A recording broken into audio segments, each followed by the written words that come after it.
Hello, everyone. Welcome back for another week of Growing with My Fellow Growers. I am your host, joined as always by an amazing panel. I'm going to pass it over first this week to our regular guest, Spartan Grown. Thank you, Jack. I am Spartan Grown. You can find me on Instagram at Spartan Grown, all one word with no spaces. And if you don't do social media, you can shoot me an email, spartangrown@gmail.com, and I can help you with your growing or lighting questions. We're happy to have you back. And for everybody who's watching, you may see a familiar face on the screen if you're like myself. You've probably seen this man around the cannabis industry for many years and gotten to enjoy lots of knowledge and things that he's introduced many of us to. But without further ado, I'm going to welcome our special guest, Breeder Steve. Well, thanks for having me, Jack. Super kind. Nice to meet you guys. It was the first time we've talked, any of us, right? So, I believe so. If hey, We got another one joining us right now. The American one's loading in, so we'll have him do an introduction here in just a moment while he gets zoomed into the Zoom where we got everything going here. So just want to welcome everybody back for another week, and I'll pass it over to our final panelist who's joined us so far, the American one. Cheers, Tal. Hello, Jack, panel, everyone in chat. I'm the American one on the YouTube and the American one underscore with underscore 18s on the IG. And I'm glad I made it, although a little bit tardy. I hope everyone's safe. Don't be over shoveling in the snow. And yeah, I'm glad I made it. I lost nice my to grandpa. yeah, nice to hear you, man. I recognize your handle from going way back. Oh, Mr. Steve. Steve, how you doing? I didn't even Good, know. This is man. a pleasant surprise. Good to see you. Yeah, likewise. Well, I'm not seeing Awesome. you, but it's Right. great to hear your voice because we've The had man, the myth, the messages. legend. Yeah, over a long time we've had messages, but I haven't Yes. chatted in a while. So Good to see wicked you. to yeah, wicked to have a call with you for sure. Excellent. It's cool to see because you guys both have been in the space for quite a long time. I know I've heard on at least Potent Ponics podcast, who focuses on aquaponics, that he quotes you as the person who originally wrote about aquaponics on the internet way back in the early 2000s, I think, and was the first cited use of that term. And I know that you've taken that to much larger scale. I mean, I think you've got a large hectare farm still right now in Well, I Colombia, done have some done work. some. Yeah, we have. I've set some up. I'm not running that one currently anymore. But the first time I did it was in fall of '94. It was the first garden I set up when I got to Vancouver. At that time, there was no grow forums yet either, so there was nowhere to write it. And then after a couple of years, there was a Cannabis Canada grow forum. Later became Cannabis Culture. So the original was Cannabis Canada. So that was a grow forum. We used to share info about growing, but you couldn't post photos. I don't think there was no photos, and it was like dial up. It was so funny. Kids today would not understand. Oh, the screen was black with the little green letters. It was like olden days, right? So that was pretty funny. But yeah, I've always loved aquaponics, and like I was always intrigued to do it.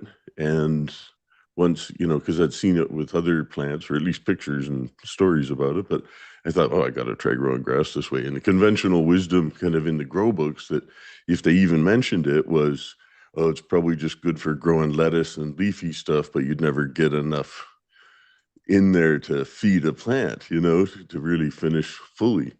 Well, there's lots of ways to skin a cat, as they say, right? So you can make it work. And, to me, if it's done well, it really gives you such a clean expression of the varietal character of the herb you're puffing, Whereas, and it's just a softer texture of smoke, I find. Like it just goes down easy. So I really, really do like it. I'm happy to have well-grown salt stuff and pure hydro. Nothing wrong with that. You do it right, it's still fantastic.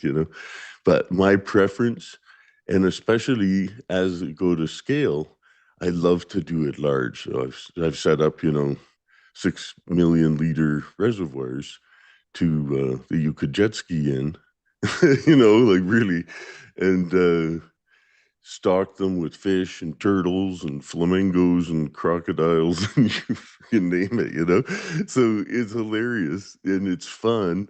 To me, it's just more cool. And the water changes too over the year. And the big ones I've made have been in the tropics.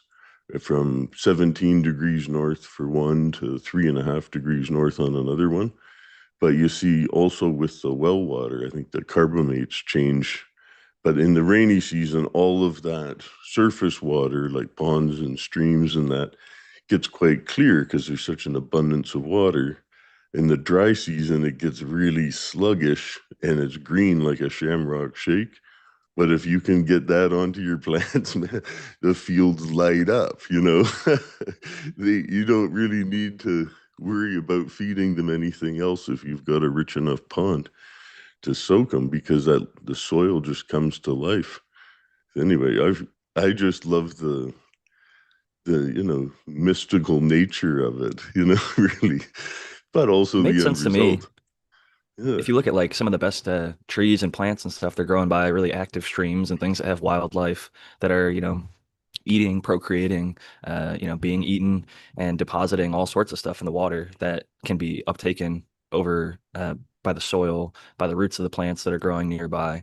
And so it's kind of cool. It almost, in modern times, if you explained it to somebody, it almost seems like an AI idea. Like I've seen AI toilets with like a fish tank in them, and like, oh, this one guy just made a bunch of AI ideas come to real life, and then realized that he got way less views than the actual AI video. So it was kind of a ironic over effort to make something into reality. But this is something that's actually reality. You've been doing it since 1994. And it's like, it just seems like such a, maybe like, oh, there's like a fish tank and you're growing your plants with it. And, for people that haven't delved into that field and realized how much nutrient can be within the water of something like that, or even like you said, 6 million liter ponds essentially with, crocs and all sorts of different things. It's a fascinating way to grow the plant. And I'd imagine from a cost perspective, it has to keep things more affordable because I've seen farms that are even like selling the tilapia that they're growing in their tanks that they're using for the That's right. aquaponics. So it becomes like a meat farm as well as a cannabis farm. So they're able to produce more than just the cannabis end product. Yeah, there's one in BC here that was selling, they're raising salmon in tanks and they were selling them to a high-end seafood store in town. And they made more money from their reservoirs than from their weed because the weed's so heavily taxed, and food isn't. So it's, they're like the reservoirs are making the money, not the weed. The weed's paying the hydro bill, basically. Yeah, so it's funny. Yeah. Crazy turn of But events. and there's really crucial thing to remember with the aquaponics, and this is the only place I've seen somebody fail before, is they try and take out one of the steps, and you've got to have enough surface area that gets wet and dry for the aerobic bacteria to colonize it, right? If you just try and run it in a water garden with no drying zone of surface area, can be lava rock. If you have, garbage pails of lava rock, where the level goes up and down. The sump pump had the last one in the end or whatever.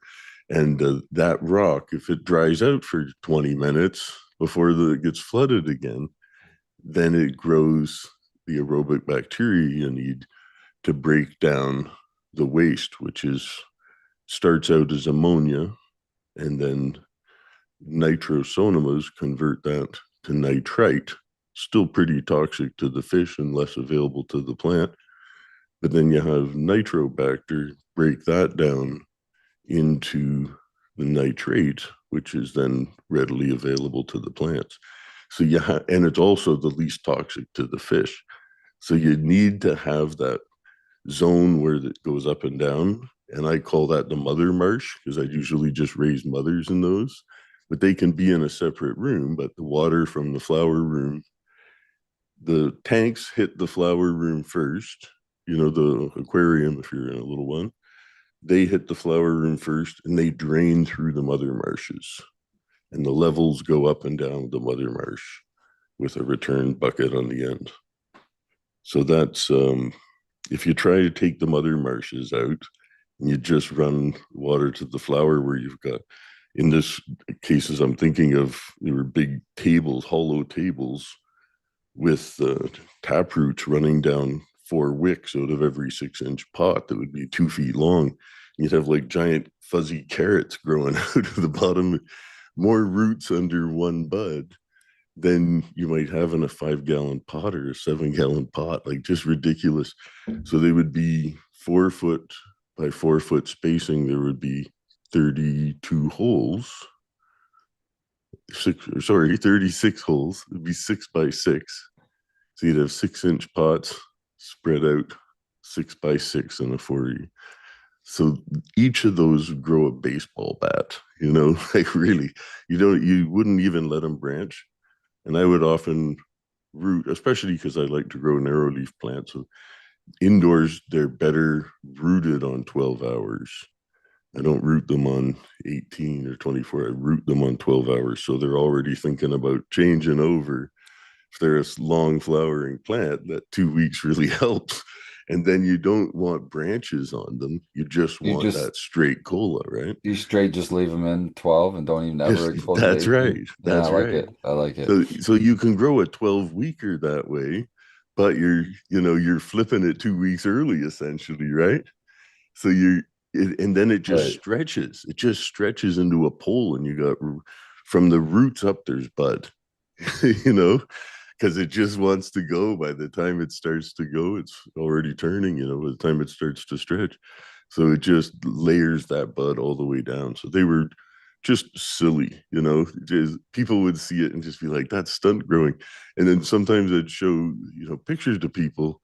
Can't show everybody back in the day, right? But you might show a Polaroid or something. They'd be like, oh, you must have staged that with like 10 rooms and then put all the best buds in one room or something. You're like, no. Anyway, there's people that should have known better even. But there's you're not lacking in yield in aquaponics if you do it right. That's what a lot of people are concerned about. But to be fair, I do a little supplemental biofeeding, and I usually would have some spoonfuls, like when they starting to really go into flower and they're going to need a little lift, I might give them a spoonful of meals as topping on the rocks that they're in. And or I would put the dry mix Steve Special blend, which was about 17 different components at the time. I've even started to find some other things I didn't add then, but I mix this, cornmeal, alfalfa meal, langbeinite, back guano, just all the organic dry things you can think of. And I would stick them in a nylon sock, tie it off so it's like a little log, and I'd drop that in the aquarium. And the algae eaters Oh, nice. would just huff it. Like, and you just see clouds coming off it. And I had a 400-watt halide over that 90-gallon tank in my shop. And I had so many showy fish in there, but there was so many types of algae eaters, and they all specialized in like different types of algae that they ate. And I started going, they're kind of farming it. Like these guys like the red algae, and these guys like the brown algae, and these guys like the green scaly, and these guys like the green fluffy. And it was just like the different algae eaters would go for it. But when I put that nutrient log in the tank, most of them would just latch onto it like piglets. Like they were just lining the trough, and you just see them huffing it, this cloud of newts coming out of there. And so I did little things like that to give it an extra boost in flowering. But it made some of that stuff really slowly soluble in soil. But when you put it in water with light on it, boy, the algae starts breaking that thing down in a hurry. Oh, yeah, I bet. I bet you that So, starts blooming And a like lot of crazy. some of it's water soluble immediately, and then what's not is yeah, being that's broken down true. by the organic, kind of system that you've created there, and adding light to or heat in that case, especially with the metal halide. You've got really a little ecosystem going on. There's a guy, Totally. Yellow Skunk Farm. He has like a whole indoor I horizon saw that. system where Yeah, I he's saw got that. It's beautiful. awesome stuff. Yeah, super nice. I'm really impressed with that. That's That is it's my having fun with favorite. it. Yeah. He's got the inside, he's got the outside and inside, literally. It's amazing that little Yeah. setup he's got. And when you were Yeah. talking about the swamp water, I'm like, I don't even know if he adds anything, but with the water he's got and the creatures he's got living in there, yeah, I don't, he's got He does add some water, and he does add some. He goes down off his property and he collects like silt from the creek bed, and he'll bring that in. Right. That re-inoculates everything. And yeah, Josh is awesome, man. And it's Does he like his put Zen in garden. It's not just the amendments cannabis though? garden, it's his No, Zen no, that's garden. right. That's right. Yeah, So, That's a he beautiful goes in thing. there and he just chills out, and it's turtles and fucking fish, awesome. and Yeah. that is awesome. Yeah, I always say make cannabis decorative again. You know, Oh, it's not, 100%. it's just beautiful anyway, just to have it out there. The yeah, it's There's a fun, you photo know. of this lady in France, I think, and it says like cannabis indica, cannabis sativa, and I think it's like her with like a cat, and there's just like a really tall, narrow leaf plant, and then like a really broad leaf plant. It's like a black and white photo. I think maybe from France or I something know from the back in the day. picture. I know the picture you mean. Yeah, I know the exact picture. But I love that. Yeah, it's so beautiful naturally. I mean, it could almost be grown. It would be a shame to sell it as like a cut flower, but it really could be. It's beautiful enough. It smells good enough. I Sure, don't see why sure. it couldn't be alongside a poinsettia, like a finished bud, sold as a cut flower in a vase It's just to be all a cut enjoyed. flower eventually. Especially, Exactly. Yeah. I love yeah, the idea.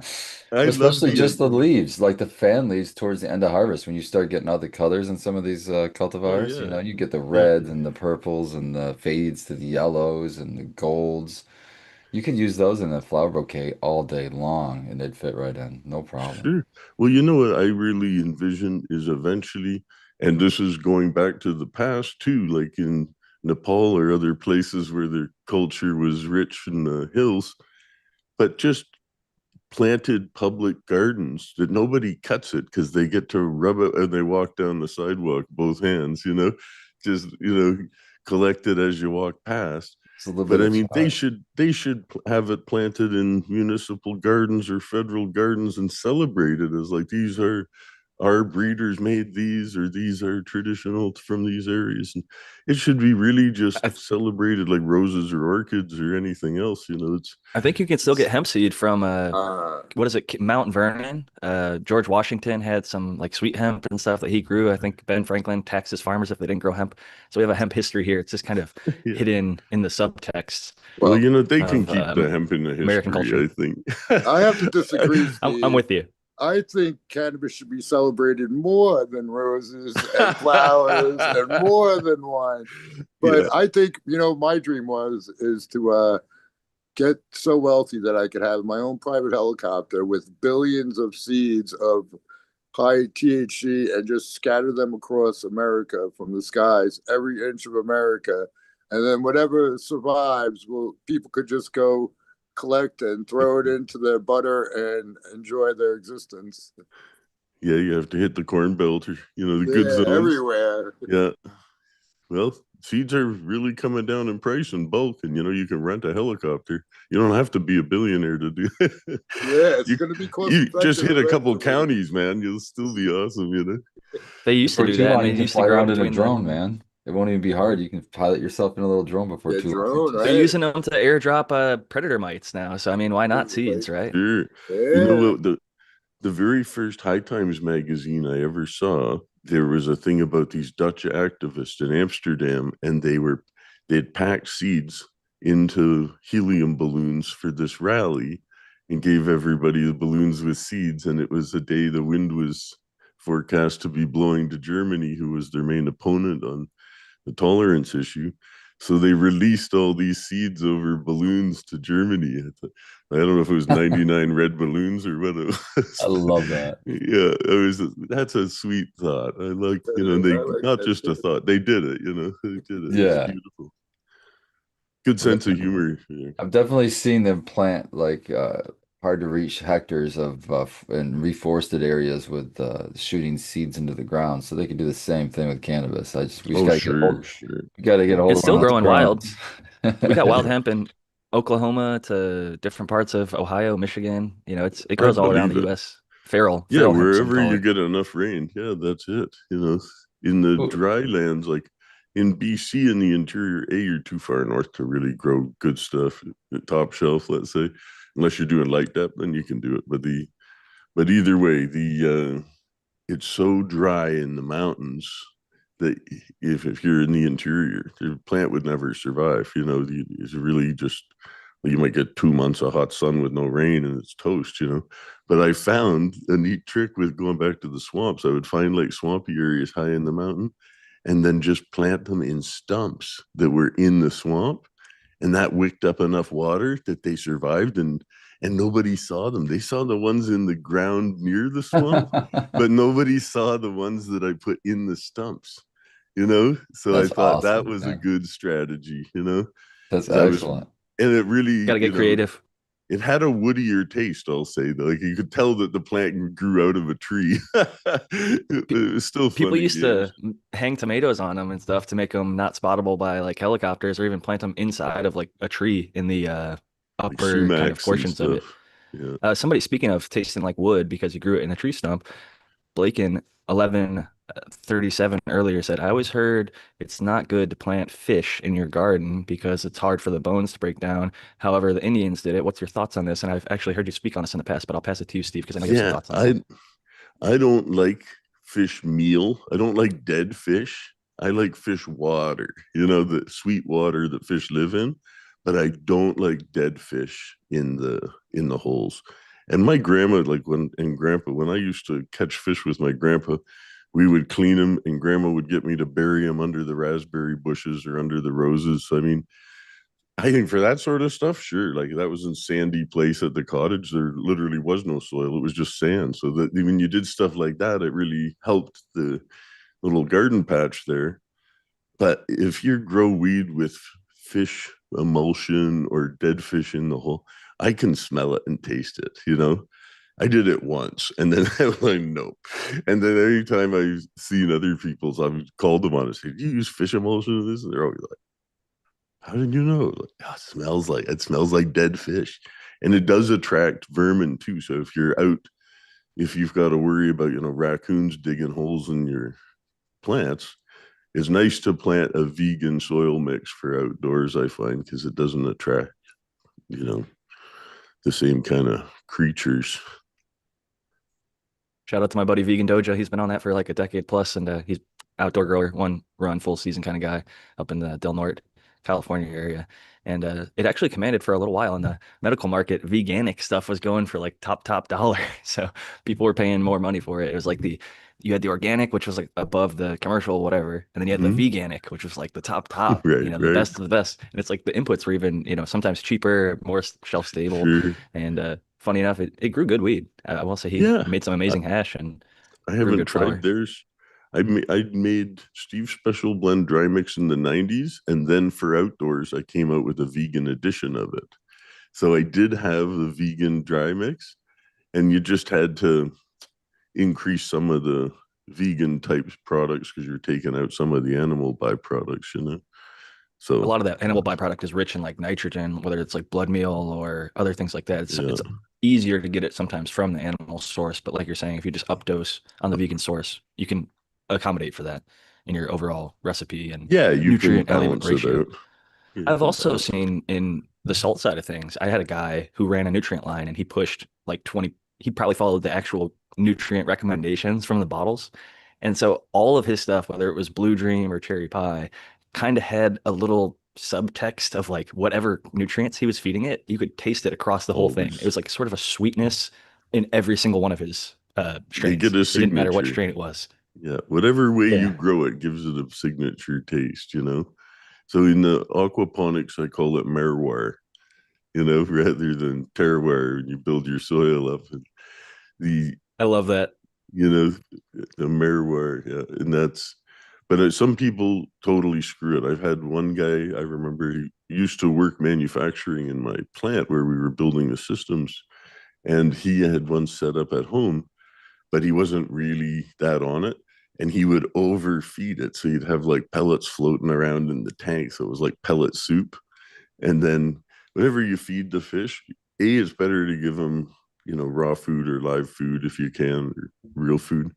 But if you are resorting to pellets or flakes, think of how nasty they smell. They're usually made of the dead fish stuff, right? So if you feed them those, still they gotta finish them within like a minute of being fed. But if you're dumping in so much that it's just swirling around in the corner all day that they can't even finish it all, you're making, you know, poop soup. It just smells horrible. And you could taste it in the weed, like it's like fish emulsion weed. So but you know, Dirty if you tank feed water. them, yeah, you can feed them frozen shrimp or live guppies or live goldfish or cheeseburgers or whatever you want. You know, they'll rip it up. You know, they, especially if you get some Oscars in there. Those things are voracious. You know, they're Oscars are wild. almost My like, roommate in yeah, college had some in a tank. The one thing I was going to ask, because we were talking about terroir and kind of referencing terroir, we could go two different directions because I know you've also grown grapes and made your own wine. But I kind of more right now I'm focusing on like the altitude on top of like that terroir or merroir. Because recently getting into coffee, you see a lot of bags that will say like this coffee farm is at X, Y, or Z yeah. MASL. Like in Colombia, it's This 1800 finca is at meters above. 1,600 meters above sea level. I think that Exactly. 1,500, 1,600 at the equator seems to be the most sought after, you know? That's typically top zone. And I The love good Colombian coffee coffees too. and the Yeah. Ethiopian coffee's grown in that range. Like the Ethiopian, I think it had a little bit higher, and they made the beans smaller. It could be the variety as well. Yeah. Just like Yeah. cannabis, there's all these different varieties and different growing methods, and it really impacts the flavor, the density, and all that stuff. So I was curious, are you because you had a lot of experience in Colombia with your farm at different Yeah. I hectares and spent stuff like about that. 7 years coming and going from there, 3 or 4 months a year usually. So, and Did you I notice like definitely low had, altitude, one strain versus high altitude, like many differences between that variety? Because I've seen like Afghanistan, maybe even the same variety in the desert, low altitude is going to grow different than like high up in the mountain. sure. Um, Colombia has sort of traditional highland local stuff and traditional lowland stuff. So, example like Santa Marta Gold would be lowland Colombian, close to the coast, even though they do grow it up in the Sierras there behind there. But the highland Colombia would be more the Punta Rojos and Mango Beaches or the Manizales Negra. But there's the best comparison I ever saw to do with altitude was done by Felix Kautz of Owl Seeds in Switzerland. And he's no longer with us, unfortunately, but he was a really special character. And he was my only like serious breeder friend in Switzerland, I would say, you know. And he was doing a test. He had like 4 of his lines for Owl Seeds. Couch means owl, so he was Owl Seeds. And I think he had Grandiflora, Heaven, Purpurea Tichenese. I can't remember what the other one was, but he had, I think, about 4 that were kind of his stock and trade. And he grew them at 200 meters altitude, 600 meters altitude, and 1,500 meters altitude one summer. Planted them all the same time, same cuts, and then took them, had them tested at the university later, but also like weight and smoke test we do ourselves, but he had them analyzed. And the yield at 200 meters, I'm just one of the plants, I can't remember exactly, it might have been the Heaven or something, but I think it was like 600 grams at 200 meters. And then when he got to the 600-meter farm, which was in Cento Valley, and that one was 200-gram plants, if memory serves. And then up where he had like his grandfather's cabin, where they took a helicopter to bring the soil up there and stuff to plant some, that was a 1,500 meters, really at the top of a mountain. And they were like 15, 20 grams of plant, like just totally stunted by the conditions, you know, a little bit harsher conditions, not Colombia, right? It's Switzerland. Even it's the south of Switzerland, the Italian canton of Ticino. But the potency went the other way. The little plants from the high altitude were coming in like 24%. And then the 600-meter stuff was maybe 15%. And the stuff at 200 meters was like 12%. So he did a nice side by side study that I was fortunate enough to watch from the sidelines with him, you know. So that was a real eye opener how drastically different the intensity affected them. And do they think that had something to do with the light and UV exposure, or do they think it was just conditions and stresses, or maybe all of the above? Or Yeah, all of the above. I think yeah, stress for success sometimes, you know, and for sure. it, you know, quantities in vineyards, it's called deficit irrigation, and it's proven to concentrate flavors. You don't want to pick right after the rains, or you don't want to irrigate right before you're picking, because you get water berries and thinner juice, thinner flavors. And it's the same with the weed. If you can let it struggle that last little while. And again, it's kind of like with the fade, and people go, "Oh, you're starving your plants the last couple of weeks." I'm like, no, I want them to have enough to eat until they're fat, and then I leave them another 2 weeks to fade. Yeah. It's not one or the other. You can do both. Exactly. Yeah. So Then let it finish. Yeah, get it where you that's why I want, hear that then all the finish it. time, and they're like, "Oh, but why cut off the food before they're done?" I'm like, "Well, don't. You just leave them longer after. You still want them to get to their And we can potential." afford to do that. We're not commercial growers chopping it at week 7 or 8. We Well, can if take you're it 9, commercial, 10, 12 weeks and even do for it when it's those right. guys, it's competition. You got to stand apart. It's always a race to the bottom. And if you've got the quality that people go, "Man, why can't I get this every time I pick up a bag of weed?" And then they start There's looking for yours, is getting that, building the brand loyalty now at their early stages. I think a lot of people are in it, even though they're losing money now because it's so overtaxed and overregulated, but they're dead set on cementing their brand as something people will look for, and assuming and lobbying to ease the restrictions a little. Because like in Canada, the vast majority of people that got into it commercially really struggled or collapsed. The government has made billions.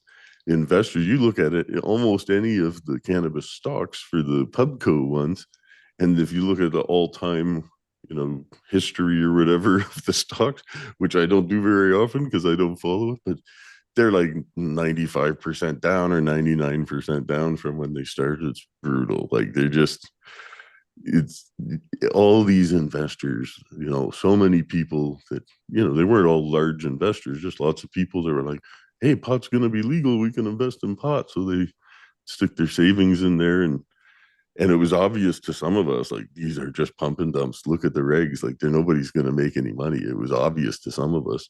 And you said, these are just going to burn a lot of people. And they're like, "Oh, you're just bitter because you're not doing it." I said, "No, I'm not doing it because it looks like a giant hassle." Exactly. It looks like Because I am quicksand to smart. me, man. Yeah, I wish I was, but you know, I I know love what you when. did in terms of Canada. Like you did a lot of pushing for the no prison for pot, because a lot of people Yeah. rightly pointed out it was prohibition 2.0 when they legalized, and a lot of people are Yeah. still able to get arrested for cannabis when they may not have been able to before, quote, legalization. So I think that's a mind fucking itself. But also you were doing like I really love the pool bud, just like the 4 personal plants by the side of your pool each summer or whatever, just like, little organic growing yourself some dank by the side of the pool. Like I think showing people that you can not only just like have giant farms, but have a little personal grow by the side of your Yeah, pool with sun growing I and turn out some dank. to me, I started out growing personal, and no matter what, I'll always want to grow personal, right? But it's still fun to expand, especially if you're breeding. It's a numbers game. The more you can plant, the more space you need. Nowadays, you need licenses to do it. It's not as easy as when you didn't need a license to do it, and or there wasn't licenses to do it.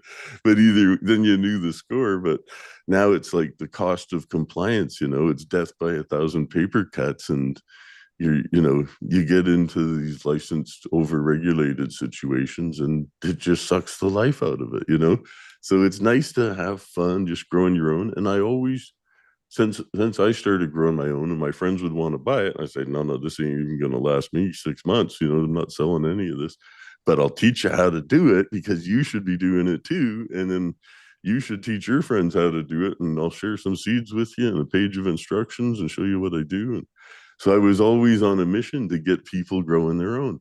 And so even to this day, I know I've had some bigger commercial setups in almost every continent now. And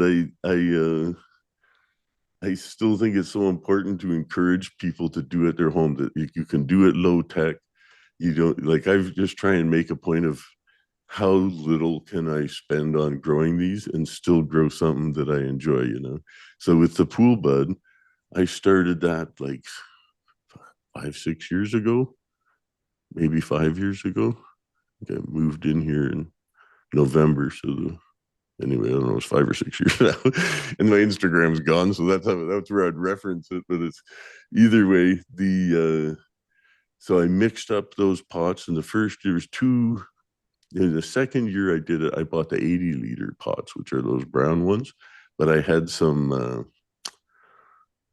15 gallons, I think was the ones I got the first year. So I had like some 4 gallons, some 15 gallons. And the next year I added those 80-liter ones, which are 20 gallons, I guess, or more or less. Right about that. The, Within that range. but two of them, I was able to entirely fill up with chopped up stalks from my last farm plants, which were like kilo plants. So they were big, but I kept the big skeletons from them, cut them up, and I would use them to fill the pots with. So that would be like 80% of the volume of the pots would be 2 to 4 inch stalks, all chopped Wow. up, thin ones, thick ones, the stump, everything, the root ball. I just throw them in the pots, all this stuff. And then I take some compost and throw that in. And any amendments, if I had some dolomite lime or, some bone meal, some guano. I threw in a bunch of stuff, a bunch of slow release stuff too, like the langbonite or rock phosphate, pozzolan, which is a kind of a clay. And anyways, I can't remember what all I threw in there, but it was a bunch of different meals as well. And then I've just topped, then there was still like a lot of space and air in there. So I just then poured in some potting soil, but it was hardly any potting soil. It was just enough to fill the cracks in. And they grew out of them just so nice. And I've never dumped those pots. I just keep replanting in them and I top them up. But I've top dressed them so much that there's some of them are so full, there's nowhere left to top dress. But because they would collapse, like as all of the stalks that are in there making up the majority of the medium, they're all little straws, and those straws hold air. They've got air in them. And man, oh man, there would be so much life in there. The worms would find their way in from the compost or whatever. And you just reach and try and lift up a little bit of the soil. And there's worms everywhere just living in the pots, or potato bugs and other things just totally alive. And I always put some covered plants in there, some clover, some mint, some cilantro, or strawberries to grow over the side of the pot. Just had fun with them. And sometimes I would even have the poppies in them and then chop the poppies down when it's time to put the herb, or let them have a little overlap when they're small. But just more for decorative than anything. I just enjoy. But those pots, I haven't... this year, I literally didn't spend a cent on newts for them. The only newts they got this year were out of my compost, which is all from my kitchen. So it's all banana peels and avocado and coffee and whatever, just all normal kitchen stuff. And I've made so much of that, and it's so full of worms that I can just scoop out a pail and spread it around the tops of everything when I plant. And that just sort of gives them a kick, and maybe halfway through the summer, I do another top dressing. If they look like they're starting to pale a little bit, then I give them the green there. But if you do it too late in the season, they stay too green. The buds will come in leafy and slow. So I did some too late on one plant this year, and I really saw oh, damn, giving too much nitrogen at the start of flower is not good. So you can overdo it, even just with mild organic stuff, of course. But that's one I've seen it a bunch of times with, specifically, is the earthworm castings. It's richer than that percentage says on the bag. Like it says like 0 point whatever. Well, but it's how they the measure plants it. break it down and it unleashes other stuff. It just it's such a good mix with the soil. Creates a chain reaction. Yeah, it creates a chain reaction. But it's so quickly available. Yeah, and you can burn them in straight castings, but a couple handfuls on top and watered in, no problem. Or even more on big plants, no problem. You can dump a bag around it and water it in. That's fine. But I like that you kind of made like a hugel culture almost out of the cannabis stalks. It's like a ganja culture, Yeah. But I thought of, why isn't Yeah, somebody's got to run with this as a business idea. I never can do all the things I have ideas for, but there's always this issue of cocoa being shipped a long way and it's full of salt if it's not done properly, and it has to be balanced, for the potassium content. And you've got issues with peat moss. It's a nice product, but it tears up the earth. It's not nice that way. It's coming from bogs and shit. So, I mean, in Canada, there's really no shortage, but places like England, maybe they're starting to run a little low, But I think, why didn't they just use hemp for potting soil? Like, it's the absolutely stunning medium. And really, you just chop it up. And I even made some inquiries because I thought about doing this. And there's a hemp processing plant in Alberta, and they literally pay you to haul it away because they're paying to get rid of stuff that doesn't make the grade for fiber. So if it's anything that Wow. doesn't make the grade for fiber, they're Yeah. literally paying to send it to the dump. They're paying to It's get just rid like of the rubber. Steve, Rubber what about industry Yeah, so used to pay to haul their trees off, you could and then they found replace out you you could can process replace that peat wood. moss. Yeah, there's value there. Yeah. So, but I mean, it's just one more thing. And I got how a many- question. You know, Yeah. there's kelp meal and alfalfa meal. How come they don't sell the hemp meal, like just crushed up marijuana leaf material as a nutrient? Because it's too useful to keep. We use it for other things like smoking, man. No, the non-resinous leaf, Like the Yeah, stalk yeah. and stuff. No, Like- the leaves, like the fan leaves. They can. It's and because that's it's what regulated. That's what yeah, that's why. Because It's because illegal, regulated. We couldn't even- regulated, Yeah, they wouldn't even let us We're not even compost really that in the way. cannabis industry. We're in the regulations industry, like a lot of other, alcohol, tobacco, whatever it Because is. I'm not in any It's a industry. noxious, toxic fucking substance, and we're not allowed to fucking spread it around. But, we got to treat it like it's fucking, nuclear waste. and Nuclear shit. waste. Dang. Yeah, I swear it's easier to move nuclear waste, I think, sometimes. And now we need now Less they're really regulated. they're warming up the nuclear because we need all the electric for the AI. AI. Right. They don't even care about coal anymore. Bill Gates said coal's good now. Did you guys? Yeah, if you guys are paying attention. All right, I don't Coal want is to get us good off now, track. yeah. Yeah, but But I never could the understand hemp- why they didn't have hemp meal as like alfalfa meal and kelp meal and Right, as there's you- no like reason you not said, Spartans talked about for years using those stalks as stalks. mulch, like Yeah, for mulch, a top Yeah, cover. yeah. But then Yeah, you're that's not saying bad now at to all. use I'm it as saying like fill the the whole aeration, pot up. or even Just fill the use whole it for pot the up. medium. yep, I've Yeah, done just try it out. It's amazing. And You know what? Part of it- hemp flax in Holland, the Dronkers family, they had made, they still make it, I believe. It's like a clone sheet for rock wool, like 50 cubes in a sheet kind of thing. They make that out of hemp. So you can get hemp Cool. clone cubes from hemp flax in Holland. They've been making those for 20 years or something, like a long time. But I'd never seen anybody just like, why not replace the cocoa or replace the peat moss? Both of them have issues. Hemp's totally renewable. And I don't like hemp THC limits. I like what you can do with cellulose, but Yeah. I have no agreement with capping the THC on it. That's not fair. So I think you need to be able to do it all. So there's no, sure, if you're, you've got one that's low THC, but it makes a perfect fiber or whatever, buy it, do what you got to do. But overall, if you're making like hempcrete or something, or just medium, Yeah.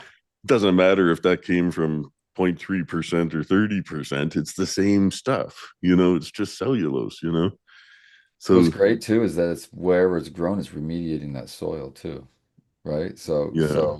it's one of those crops that, like, if we could get it to be used in all these applications, would actually probably be improving the soils in which they're grown at the same time. Well, Yep. if it makes too much sense and it's too good, our government just won't allow it. So But the private industry sometimes capitalizes. Like I think part of it is cultural. Like farmers are sometimes old fashioned and they're resistant to new things and new ideas until they can really prove it out on scale. So it might be scary, the idea of them transitioning to a soil that's based out of hemp stalks. And there's another you don't product start, you that's- don't have to change your whole operation to try a couple of pots, I'm with you on that. Yeah, I I know. I mean, wish if more you farmers if were you keep open-minded. I know people that if go you into don't keep farms. experimenting, you're standing still. If you're standing still, you're going backwards, I know. And I think know of the both people advantage of from. using stocks. You're closing a waste stream too. So something you might have been I agree. paying I to haul agree. away or something.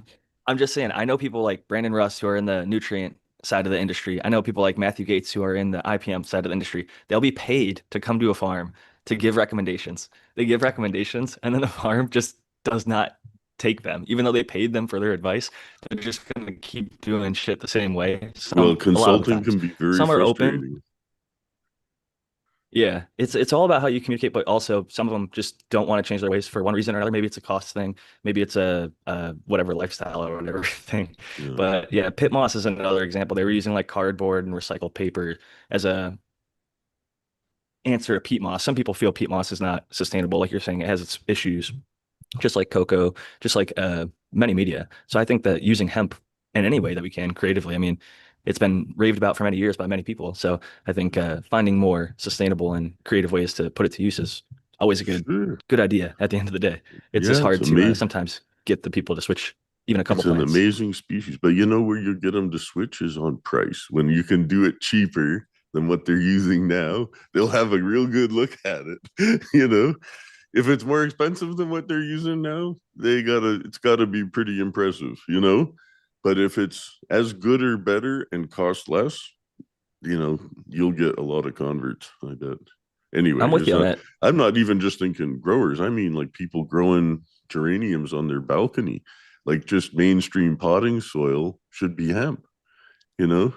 I don't even, I farmers, think, yeah.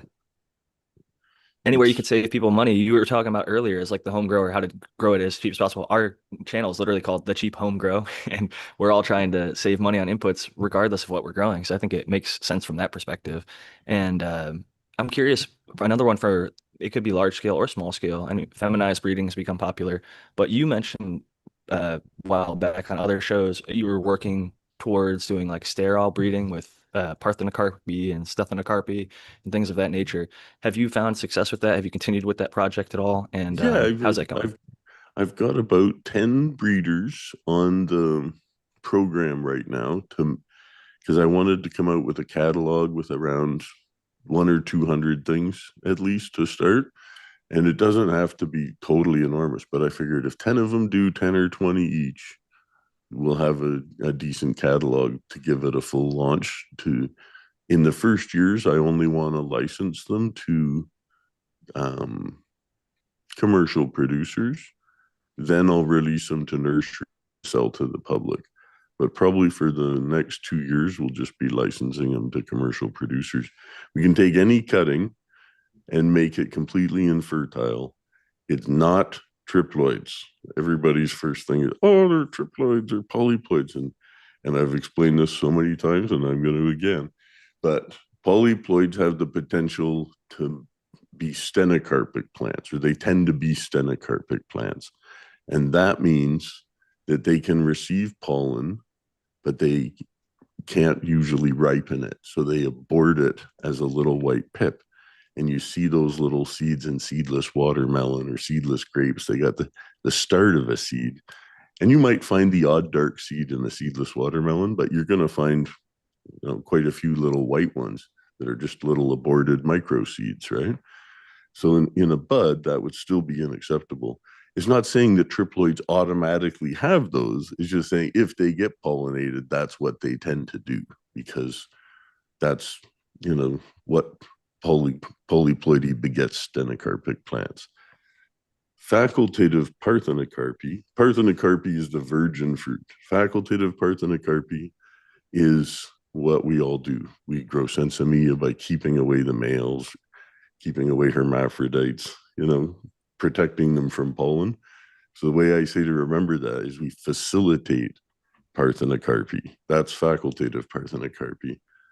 Obligate parthenocarpy is when they aren't physically capable of receiving pollen, so it's impossible to pollinate them.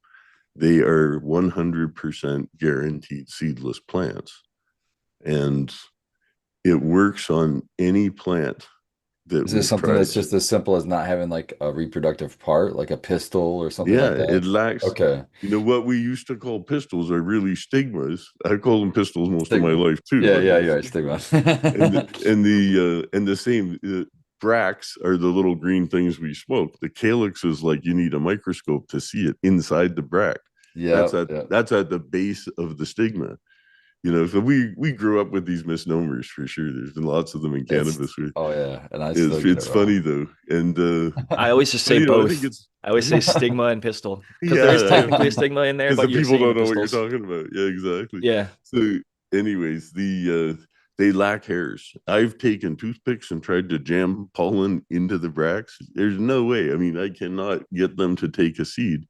And the other neat thing about them is they root in 3 or 4 days.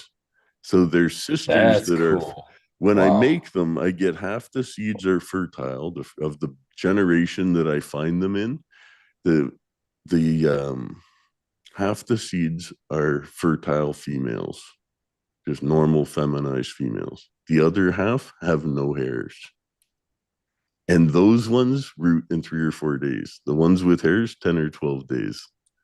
It's Wow. crazy. It knocks a week off a Wow. cycle. And I've never seen anybody turn their nose up at it. You know, Yeah, why would they? Oh, they're shit. sexy buds. You know, they're and it's going to be a big splash when that catalog comes out finally, because I took a lot of time to think about how to release it.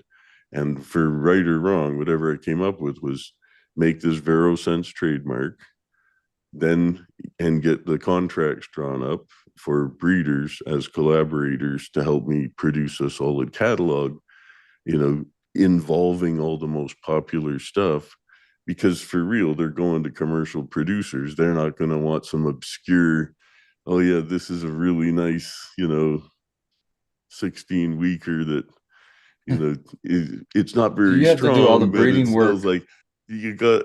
I just teach the people, the other breeders. I'm just teaching them how to do it and build the catalog up.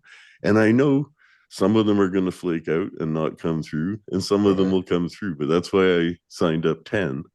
And That's right. You as they, just want if half of them come through with 20, we'll have that's a 100 to win. start with. Yeah. And then from there, and so you still want to be original and not just make knockoffs of stuff. Obviously, I've always been the anti-knockoff dude, right? And always Yeah. releasing original names in my catalog. You never saw Northern Lights on my catalog or Skunk Number One, or is important to be original. I think it's respectful to be original. I think, and Isn't that part of the anyway, reason you went away? Because people were basically knocking off the shish well, kebab and it was an irritation because I'd had some hassles in Switzerland.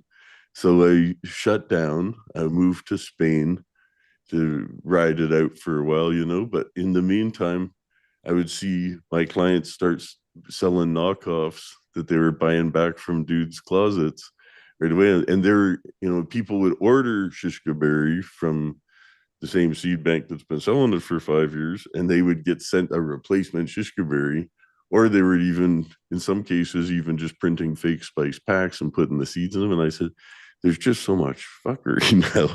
When it's legal and you can have some protection, it's not worth running a big breeding operation if you don't have any protection for your work. It really isn't.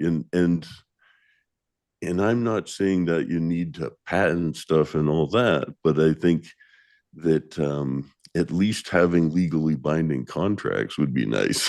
You know what I mean?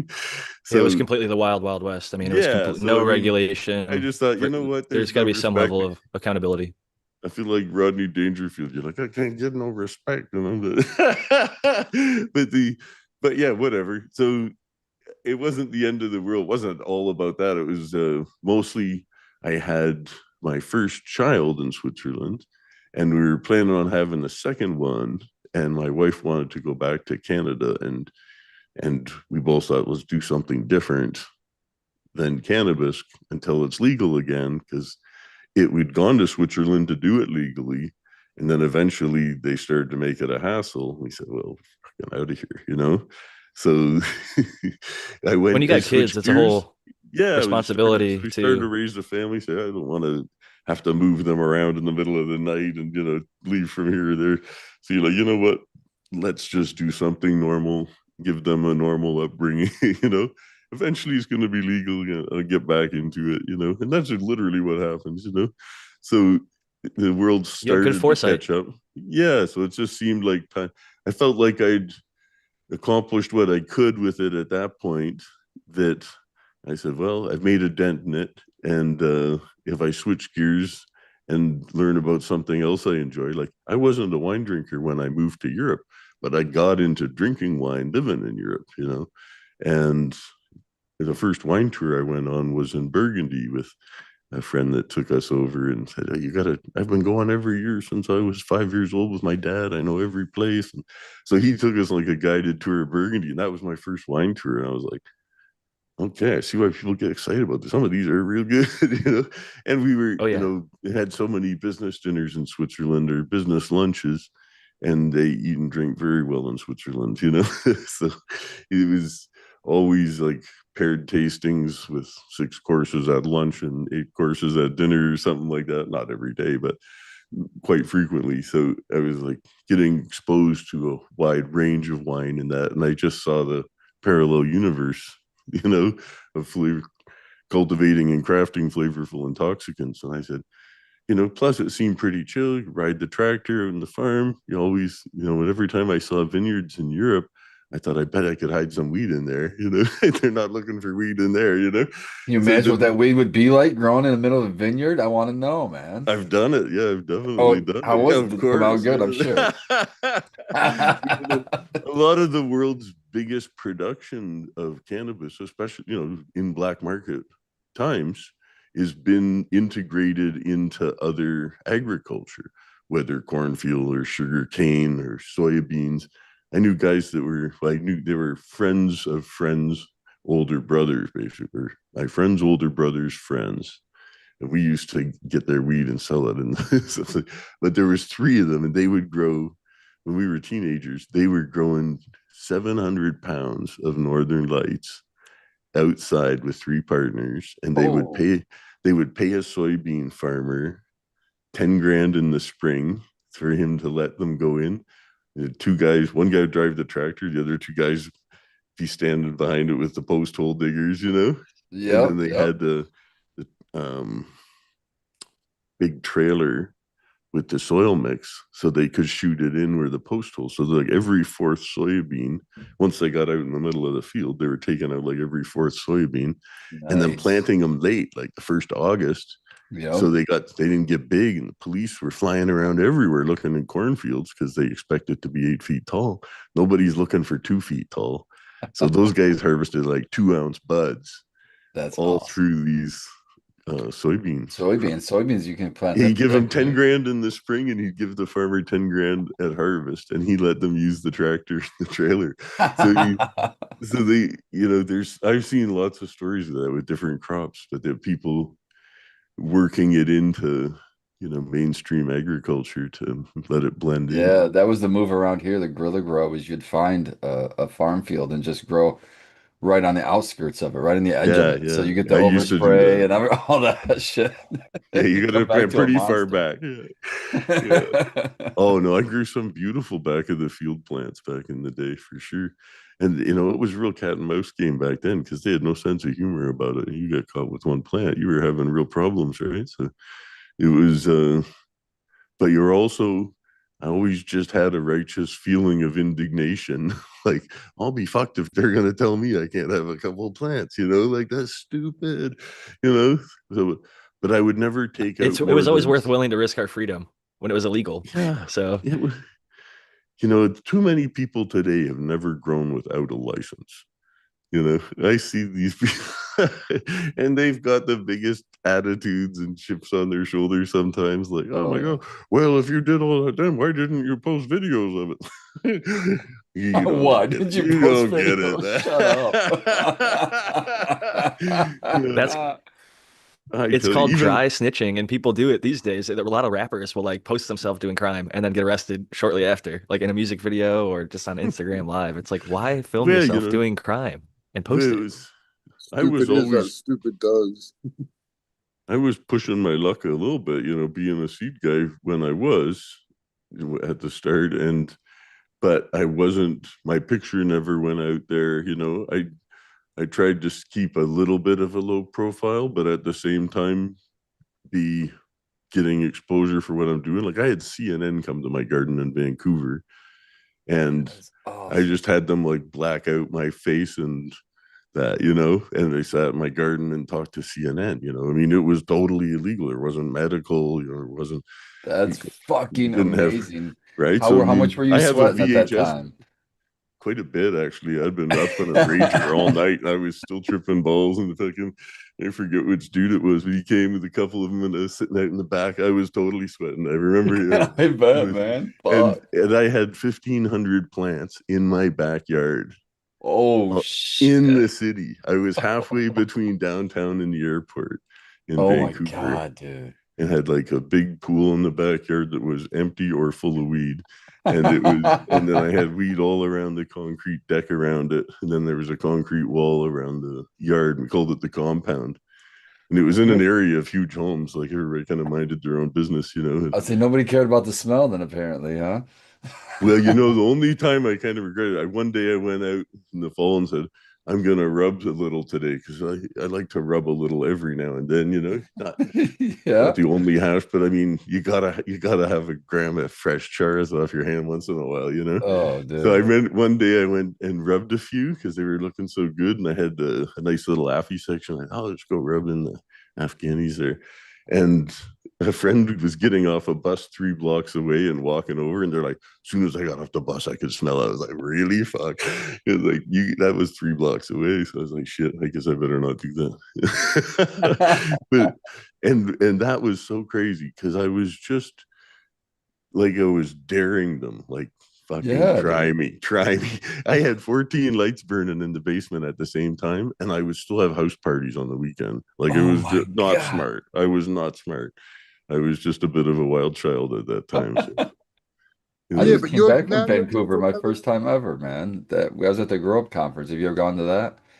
no, I haven't been to a conference in Canada since it's been legal, actually. That's hilarious. Yeah. Well, I thought Vancouver was pretty cool what I saw of it. I didn't get to see a whole lot. I had to take the train from the airport, the what do they call it, the Sky Train or something. But so Oh I go yeah, down. that's actually fairly new. I've Yeah, never that taken thing it. was when I took that thing, I was thrilled with it. Like, why don't more places have this? I think I paid Yeah, $3 or something, and it shuttled me all the way from the airport to the hotel, pretty much. amazing.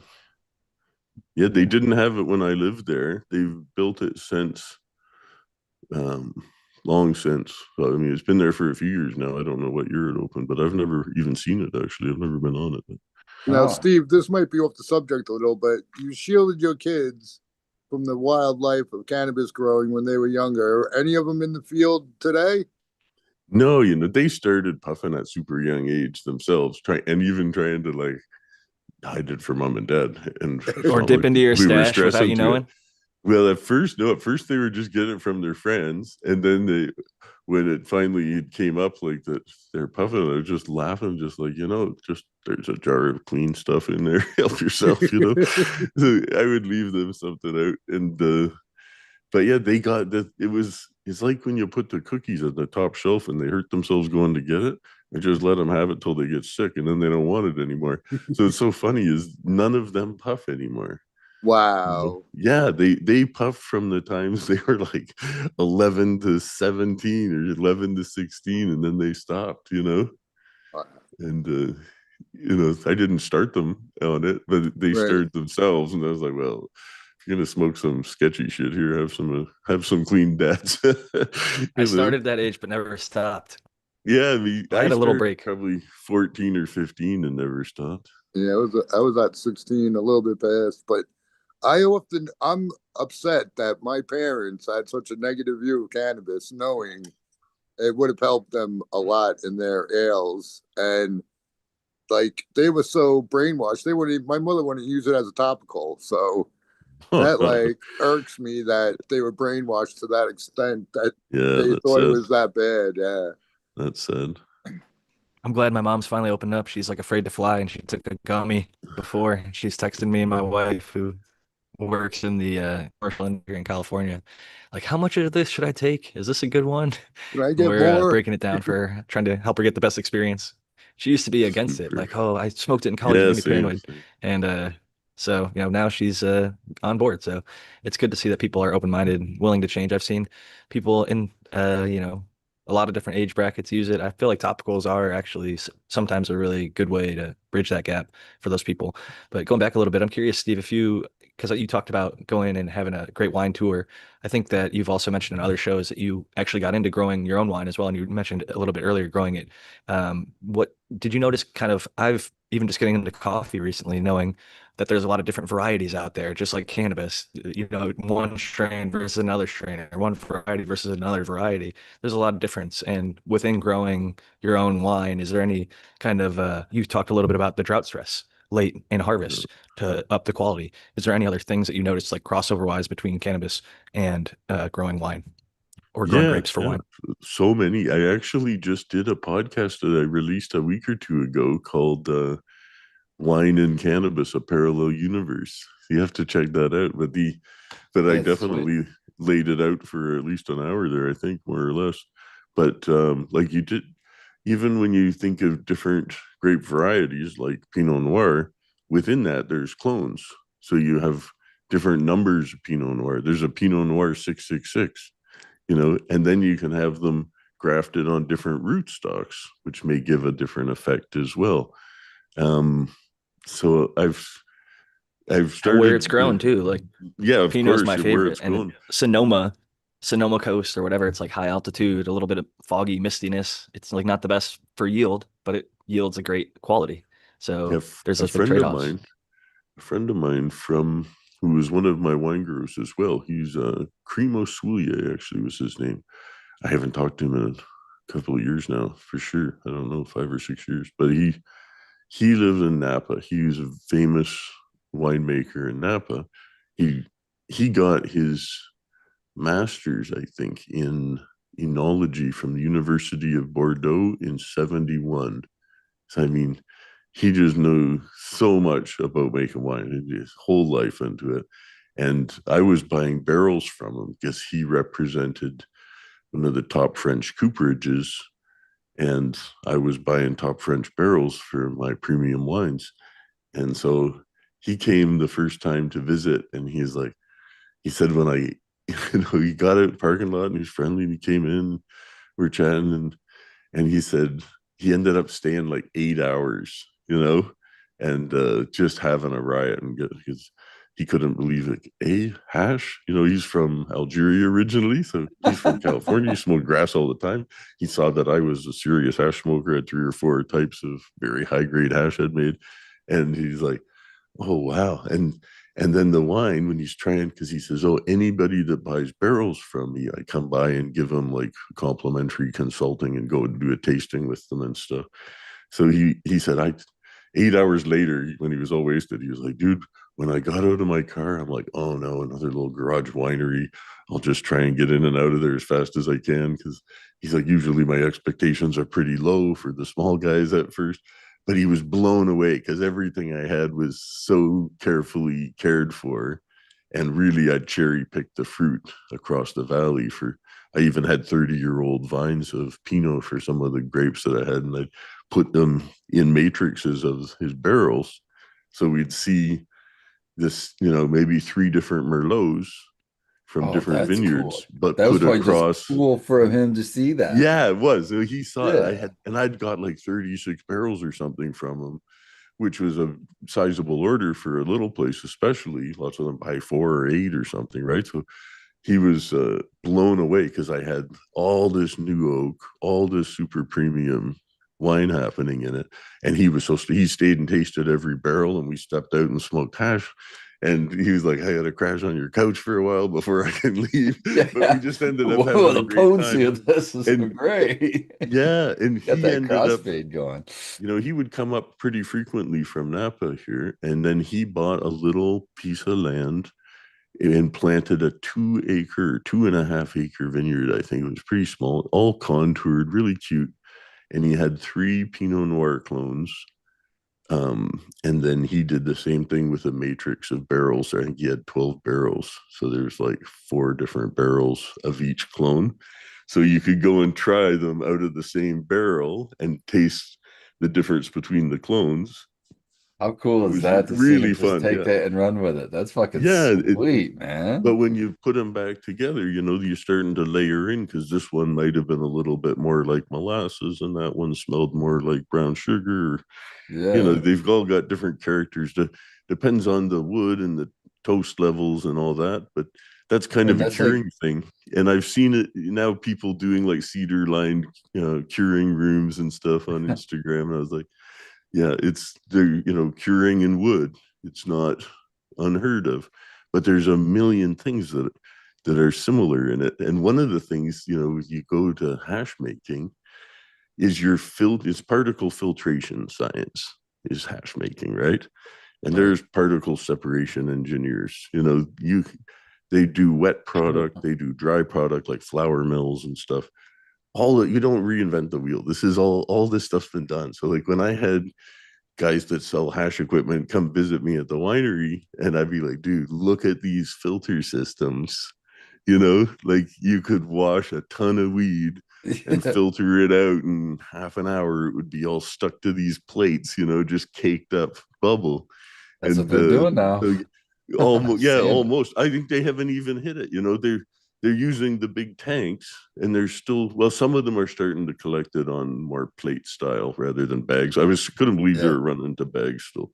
I've But just now seen at that conference, I saw like a little home unit that was like, well, this big, I think. It was still kind of big, but with just the one plate and the static technology to pull they the, had the statics different. Yeah, that's different. yeah, But the it's really the cool. and that you'll find some of that type of stuff in the flour mill world too. But for wine, is for the wet stuff. There's if you're making ice water hash, I think the pinnacle, which is done in wine filtering, is with cross flow filtration. And I haven't seen anybody do it with cannabis yet. But I talked to the engineer from Paul, PALL's company that builds cross flow filtration units. And I used to rent one for like 2 days a year. It's in a big 18-wheeler. I only need it 2 days a year. I'm not going to spend $700,000 on it and take up a quarter of my place. Yeah, So you holy just shit. rent them to come and do it. But I explained the ice hash to him, and he says, "Oh, because I would it gum up, because they have like all these little filaments in them." Yeah. I said, "Would it gum those up?" I said, "If you keep them cold enough," I said, "like they're not sticky if they're cold. If you can keep these Yeah. cold, would this work?" And he's like, "Oh, we'll try it if you want," but we never did it. But I think Wow. that's for water filtration. I think that's kind of the final frontier is right now, is that if you graduate to cross flow filtration, and you'll see why once you start looking into them and how many things they do. But the reason it saved me like a month of pad filtering and all the pads and all this other stuff. I could do it in 2 days with this thing. So it's just so much more efficient. And it's, really insane to. Is it just a filter? Or is it also part of the drying process as well? No, that's just a filter. Yeah. Just a filter. Okay. Yeah. But they're, in that case, we're just filtering the wine, but we're throwing out the filtrate, right? Whereas with hash, the filtrate's the product. Yeah, that's wild. It's like the opposite process. It still comes out wet because what happens is it goes through all these columns, and then they have different micron tubes in them, and then they have a backflush basically, and then that washes out the filtrate that's got caught, so they can once they backflush it, empty the filtrate, then they keep filtering again. So I think that would be the way. Yeah, because that's almost like a continuous flow. You could just keep rolling. Get everything. Yeah, you could run a lot. That's why we did it, because it was just so much more efficient to run the volumes, and really you had super tight control of it. But and then for rosin, I always thought, well, there's got to be a good continual press. And we've seen different types of presses, but I think the style of press that needs to be modified for the continual flow is the same type they would press apples on, a belt press. So the belt press Okay. has that conveyor, like a constant Like at a loop of the cider mill. conveyor. Yeah, so they're rollers, but we would have Yep. heated rollers, right? Yep. Or just do it in Like a how they warm roll enough. steel. Yeah, you could have That's a true, warm yeah. enough room. You have a warm enough room. You don't need to heat the rollers if the room's 40 or whatever, right? So like in the equator, if you're at a lower latitude or lower altitude, you can be 40 degrees just natural temperature, right? So you don't need to heat the press up anymore. God damn it, Steve, man. I am just picturing being in a room with a continuous press just kicking out rosin that I'm catching Just in a a fucking wave literal of rosin. bucket. Oh, god damn, dude. Can you imagine? So yeah, That's I mean, just it's fun to A do. insane. Like massive if like you're if beer vat underneath it, just Oh, catching it. exactly. Well, those mash tuns for beer are they're the perfect mixing tanks for the water style, you know? yeah. And I'm a big fan of dry shift generally over water, but I always think if the water smells good, it's because you took something, you know? Agree with I you. agree. There's Sort of. something lost. Water There's water solubles. solubles in But it, man. yeah, but it's not the be all and end all. You can still have fantastic water product. I'm not saying For you can't, sure. but I just feel like dry. Plus, I'm a big fan of the lowest tech I can make it. You know, like how can I get the best results with the lowest tech? And even like with static, I think it's super cool what the guys have done with Yeah, Sambo Creek. They've done fantastic exactly. stuff, right? Those guys. Yeah. The But I like to take, an empty plastic bowl or an empty 5 gallon pail. You think of how that is in the winter, roll it around in your living room for a bit. It'll pick up hairs or whatever. Yeah, It's for static, sure. right? You can make a little bowl of dry sift, dump it in there, shake it around. A lot of the fluff will just stick to it. And then you can pour out fairly clean resin into another bucket, shake it around. A lot of the fluff will just stick to the plastic. So I don't scrape, like even the bottom of a trim bin or something, I don't scrape it out. I thud it. I go, and the resin goes to one side, and then all this fluffy shit is still stuck to the plastic. You'll find Yeah. the odd gland in there, but hardly any. So you can just do a couple passes on literally plastic, and Oh, I just one leveled up, man. shake it up in a Rubbermaid and watch how much shit sticks to the side of the Rubbermaid. To me, that's kind of a fun trick for people because it's so low tech. I'm not selling you Rubbermaids, it's just Yeah. easy shit you've got at I've seen people home. use CD, like the plastic CD containers, and they like drag it to get static, and they get basically all the resin on one side and all the junk on the other side. And in more modern times, they use like a paint roller with a little parchment paper wrapped around it, and then they Yeah. I've drag that a seen couple that times. too. I had to shake my head a little bit because obviously there's a difference between a negative charge and a positive charge, right? But there's a engineering term for when something jumps up and sticks like that. It's not static.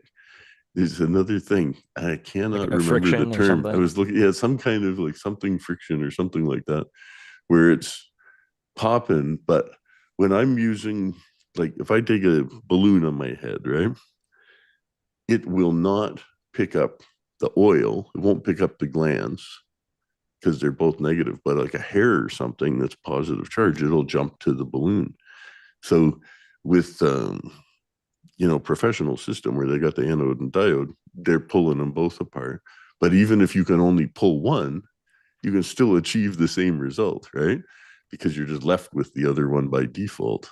So if That's I got hair on my head and I have a beard, I can get two balloons going and I can be twice as exactly. efficient. Yeah, I like to demo it. I posted like a short video like years ago on YouTube where I just put a little bit of dry shift on a mat and then I just shook it a little bit so it was bouncing and then I put the balloon over it by the camera and you could Yeah, see hairs and crap float up to the balloon. that's Wasn't fucking picking up the cool. resin, it was just picking up stuff out of it. I'm gonna But do then that. the other thing you miss with dry shift is with water, you've got this pull. So it's pulling everything through your last screen, all the fines, if they're less than 25, or Yep. even less than 45 if you don't keep your 25. But the water pulls all that fine stuff out. So you need to vacuum it. And an Italian guy taught me that in like 99 or 2000. in Switzerland. He'd learned it from another Italian guy who'd built a box out of 25 micron, and he would put his dry shift in there, and then he would vacuum the box and turn it over on all the sides and just keep vacuuming it. And you know, do you remember those palm shakers? They were like a little gray, like a little plastic tube. They had an orange lid and orange on the top and bottom, and a screen in the middle. So you could put a little bit of bud in there, shake it, Yeah, and to get get some the dry resin on the sift off it. bottom. Yeah, So yeah. these were like a little thing that was in all the head shops back then, you know? And so it was like the smallest hash thing, you know, other than a grinder with a screen, right? So I was gonna say the grinder. That was how I got turned on to hash. We started pressing that grinder keef into little hash okay. bugs. So but what I did with that thing is I took it apart. You could take the sticker off or whatever, and then pull it apart and take out the work screen they had in there and put a 25 screen in there and stick it back Nice. together. And then I would put all my dry shift in the top of that and vacuum it from the bottom. Just hold the vacuum right up to that. And that really would pull out, like, even if you did a light job sifting and you put 10 grams of nice dry sift in there, after you vacuumed it, you probably have 9. You know, you always lost about 10% to fines. That was So just you could dust and probably shit. do that with a Buckner funnel, right? You set up a little Buckner funnel setup and put all your hash through and set the fucking vacuum up to fucking suck through and it'll catch everything down into the funnel. Yeah, if there's enough power there. I think moving it around was good because they kind of clump against the Oh, screen. you have to really move So it. it's Okay. nice if when you had that little round thing, you could stick your You could just shake vacuum nozzle in there and just go around, and the thing would. So that's how we vacuumed the dust out of the dry sift originally. That's And awesome. I'd heard about the static den. That old Dave Watson had told me about it, and it was either him or people he knew had made one with a TV, old school TV. So when you turned it on, all the static Oh, wow. Yeah. crackled, and they had it horizontally mounted on a frame. So after it sifted their weed, they would put like a little vibrator of the weed under it, and then turn the TV on, and all this shit would jump up to the screen. You know. That would be so cool to see. Yeah, I never saw that, but he told me about it. I thought, oh, that's a neat idea. So later I just started like, well, I know how to make it with a balloon, you know? So for just like personal amounts, it was a lot of fun to just do as like a little party trick, you know, show people how to Yeah. clean Dude, up I your swear hash I'm with a gonna do that. balloon. I love dry sift and fucking, just out of the trim tray, right? Because I grow my own and Yeah, instead of so just scraping it or sweeping it out next time. yeah. Also, I don't know how cold it is where you are, but if you can It's go very outside, cold, man. I'm in Michigan. It's like perfect. Oh minus yeah, it's 20 fucking. something. You got all the cold Stupid. you need there. You got all the Yeah. cold. So when you're in places with proper cold winter, that's dry sift land, you know, because Yeah, for and I sure. make it outside. I used to make it in a garage that was unheated, so it was still like outside temperature, but you Yeah. were out of sight, you know, and Yep, out yep. of the I've got wind. that. But lately I've just been doing it, now it's legal. I don't have to worry about the neighbors taking a video of me making hash for 3 hours in the back porch. But now I don't care. I just make hash on my back porch, and 100 people can see me if they want to, I You couldn't just say, care hey, I'm less. shucking seeds, man. Yeah. I'm So separating yeah, seeds. I love it. And actually yesterday I did a really low grade video of basic dry sift tutorial, I think I called it, and put it on the Breeder Steve YouTube channel. And it's just, I don't know, it was half an hour or something, but it was a bit butch. I just did it really at a whim. Like, people have been asking me for a long time, do another video of your hash makings. I was like, okay. And then it was the first morning, it was really cold. We've had warm weather in BC, and most of January, the daytime temperatures have all been above freezing. Like Yeah. we don't have any snow. So I mean, it's been really Yeah. mild, but then it just started getting good and cold. So the other morning I woke up, Mhm. it was fairly early, and it was like -8 Celsius. And I aim for, like, if I can get -12, -14, I really like to make hash around there.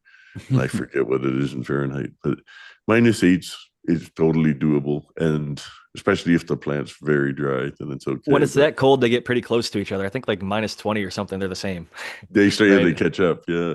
So but yeah, it flows through so clean when it's that frozen.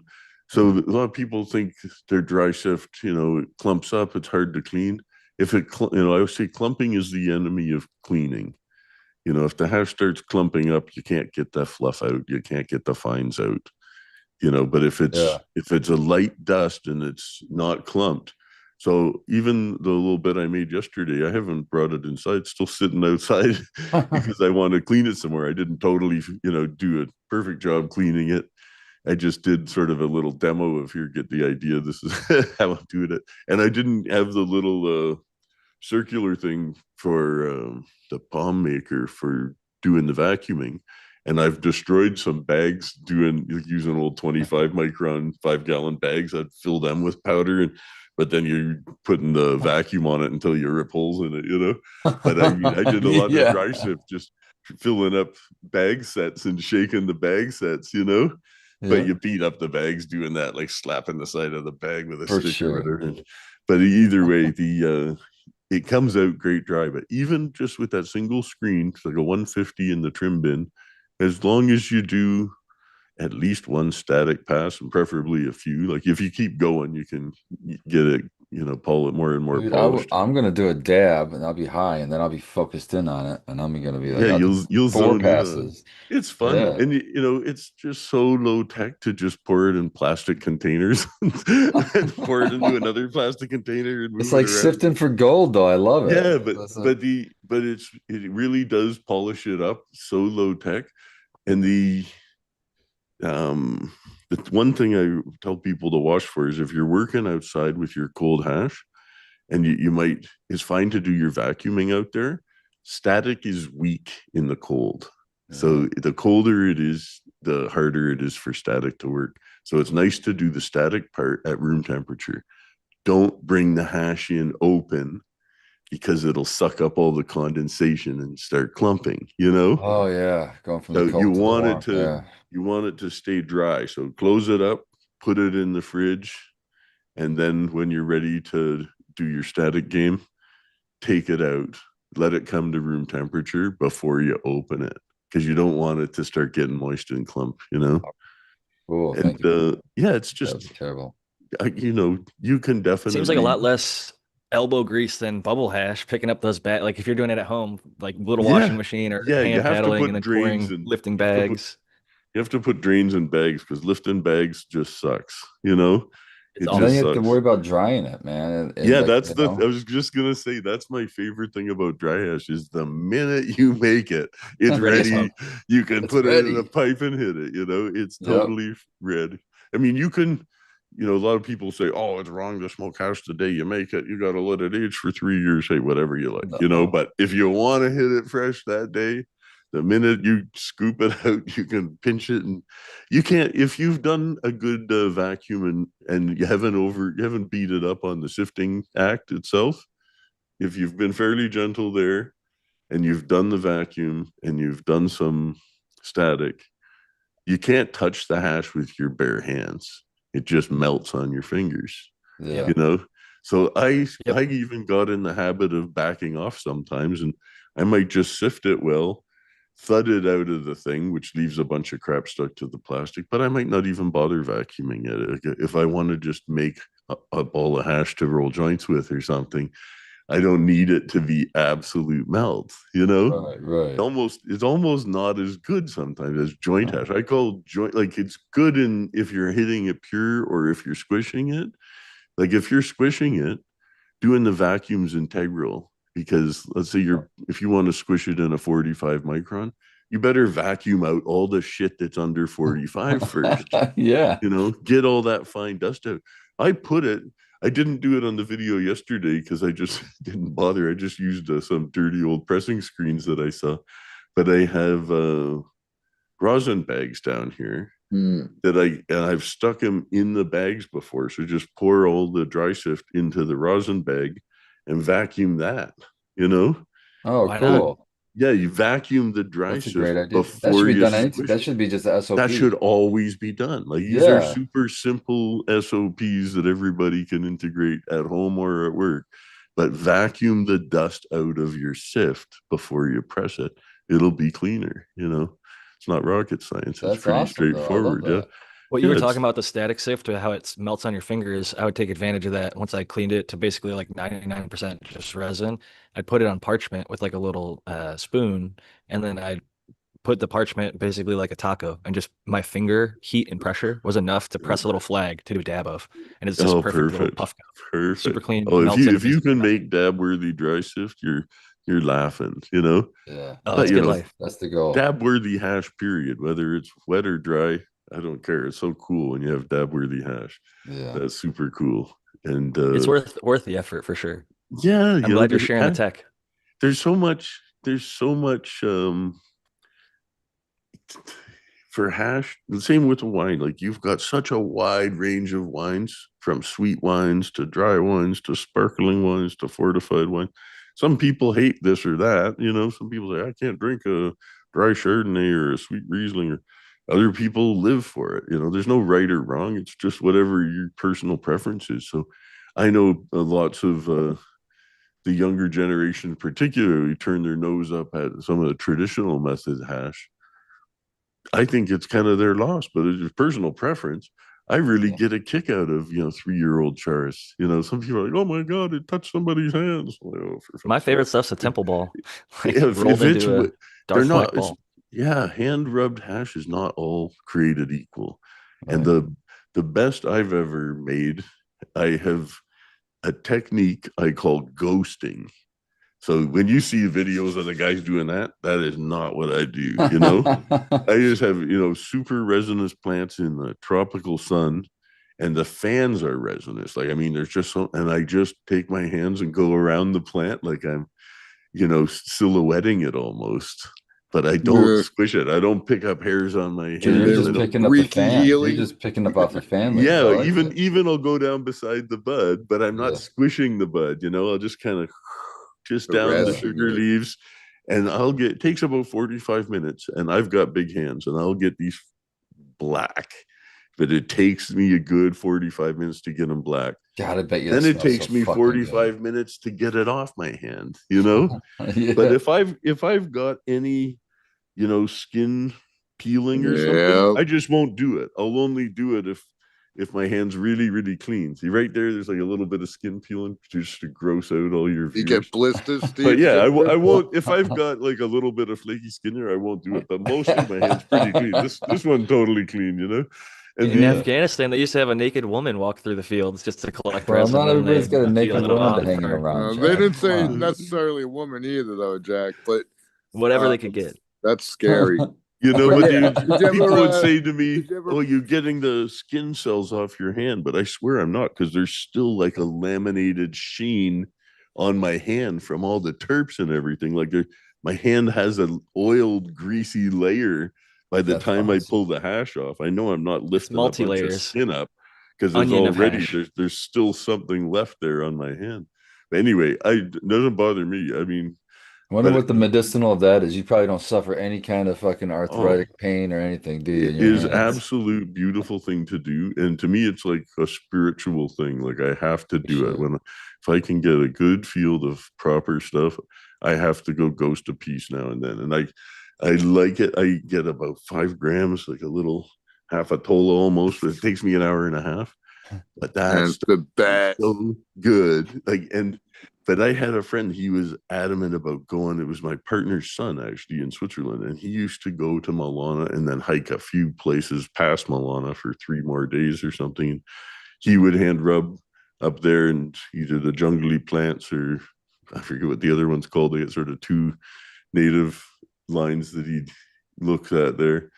But he had some he rubbed this year, some he rubbed last year, some from the year before, and he would charge like 15 francs a gram for this year's, 20 francs a gram for last year's, and 25 francs a gram for the stuff that had been 2 years. And that stuff was buried. So every year he would bury some of the harvest under a rock and leave it in the mountain, but it would be so well sealed up. But it really tasted like chocolate.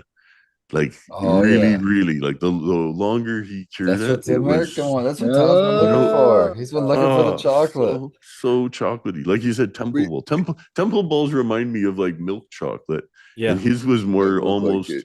almost a dark chocolate. It was a very intense chocolatey taste, and and it gave And you the a great fresh shit wasn't like lift. didn't have the chocolate, right? The fresh Yeah, it shit wasn't didn't the taste. fresh wasn't as chocolatey. It See, was still that's delicious. probably what That's I the kept. secret, Tao. No one's Yeah, I curing their kept shit for searching. multiple Like years. every chocolate Thai plant I grew didn't have any chocolate flavor. If I let it sit for a year, it probably would, right? Or be Yeah, more likely, this more that's likely. the Seal it funny up. thing. Yeah, it's Yeah, sort of the yeah. oxidative analogs appear, of all the compounds in it, all the volatiles, and It's like fine the wine or cigars. yeah, the, With age, some you get wine gets more better high with price. age, some wine Because doesn't. Right. definitely the chocolate Thai that I'm thinking of that was definitely a chocolate flavor. Definitely took over a year to get to me when I got it. You know what I'm Sure, saying? sure, So sure. I never took that. Well, I kind of did. I had that thought in my mind that could be a possibility why I never really find chocolate flavored weed is because it develops in the cure and it has to Yeah, be Skunk, I a that's feel like right. might That's relatively right. long It cure. develops in the Yeah, cure, I think and skunk is in that same flavor might house. be It's not seen too. as much Yeah, anymore because it was so common when shit was stored and shipped and moved around weird ways and kept for way longer. But now it's less common. And people say it was because they got arrested for their crops getting found. But like Steve was saying, many cannabis crops are stinky and smell for blocks. So a lot of crops can get found that way. And going back a little bit to the hash and borrowing stuff from other industries, in coffee, like my hand grinder can grind to 5 micron particle size with one click. And there's hundreds of clicks adjustment, and you can break that down. And if you want to get even fancier, they have these little sifters that you can throw that really fine ground espresso coffee grind into it, and they have different little screens. And I imagine if you kept it cold enough, we could borrow some of these technologies for hash, like you're saying, like with the vacuuming technologies and things like that. Just they're already pre-existing in other industries. So I yeah, think it's smart for us to try and adopt and borrow, because I'd almost wonder, even with like my grinding a bong bowl, like if I ground it to a specific micron across the whole bowl, if it would burn more evenly, I'd get more even extraction. Because in espresso, that kind of stuff makes a big difference. I don't know if it would sure. so much in coffee, but I've seen mills versus grinders and things like that proposed. But even like people like scissor cutting it or hand breaking it down. But I think it's always interesting to see kind of how Makes that a might, difference how you yeah. break it up for sure, and even just in how a joint burns. If it's kind of lumpy, it doesn't burn as good as if it's fairly well ground, right? And if you So ground the too fine, becomes like a powder and it burns super quick yeah, and it can almost get harsh. and it'll just fall out the end of it sometimes. Or how Yep. much concentrate you got in there. That makes a big Put a difference. little worm hash through the middle of it. That's Or right. if I don't want to refine my 150, the trim bin stuff at all, if I want to just be lazy and just like scoop it up into a jar, that stuff I think is great for joint purposes. Like Yeah. if you don't want the Yeah. stuff that's like super melty, it's just like simple, Well, yeah, easy you work. don't You need trim up to the trim bin go and super reward it. melty if you don't want to. But I still wouldn't scrape the bin. I would just always thud it out and get that first lot out. You can scrape what's left, and you'll see what I mean. That it's kind of the crappy leftovers, and you save it anyway and throw it next time you're making butter or whatever. You don't have to And throw it hey, out if you don't want to, but Or- a pro tip that I it's always always use on got a those bins too, will save your butt, is if you scrape out those bins, you end up scratching and the shit, and then you're yeah, losing yeah, concentrate and stuff. So don't even worry about that. Get you some parchment paper. Put that line down it. inside it first. Let all the stuff fall down on top, and when you're ready, you just pick the parchment paper up, fold it, and dump it out. Yeah, that's smart. Somebody else told me that today too, because they said the video. Yeah. They said, "Oh, I line mine with parchment." I said, "Oh, that's a good idea." Good idea. I've never. Yeah. I'll try that because I haven't, but because I've just liked that it sticks. That the crappy stuff Well, yeah, mostly you won't sticks be to able to the do your plastic. sniff tech though, Well, you unless you can put You it, get a you got to just brush, put the take get it a exact. afterwards. Yeah, paintbrush. You get yeah, a you can. paintbrush. You don't have to scrape the side. Right, right. Well, and you're Yeah. going to use buckets too. You could go bucket to bucket even Yeah, without having or just the like starting bucket be the plastic, trim bin. just plastic mixing bowls. There From you your go. kitchen, just plastic mixing bowls. They'll do static in your house. There you You'll go. see. I like that. If you'll see hairs stick to it. You know. Yeah. It's like Yeah. regular hairs show up, dog hairs sticks to it, whatever. Then it's gonna capture some of that light fluff, like the cystolithic hairs. So yeah, it's worth a go.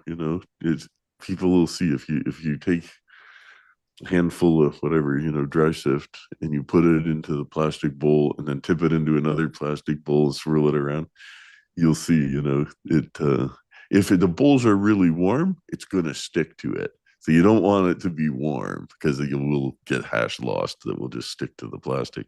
Okay, But if so I'm it's gonna go fairly buy cool, 2 plastic cereal bowls and keep them in the freezer. Got you. no, it doesn't. They don't have to be frozen either because you Refrigerated. take them out. They'll, yeah, Okay, yeah, refrigerator Too then. cold, Yeah. it takes You away let 'em static. dry. Remember, Need to dry. yeah. If they're first. frozen, they're not as static. You know, when they're frozen, you still get some. You still get some, but if it's -20, it's not as much as if it's -5. You know, Well, so that's what I minus. do. I just go outside at this point. It's so getting Yeah. cold out. That's all I Well, need. that's it. You know, that's why dry sift doesn't come from tropical places. It comes from places that have winter, because dry sifting is a winter sport. Oh, That's for the Winter Olympics, you know? Steve, I someone, love it. yeah, I don't know if you guys saw the clip of DJ Short. So he was talking about he believes that certain plants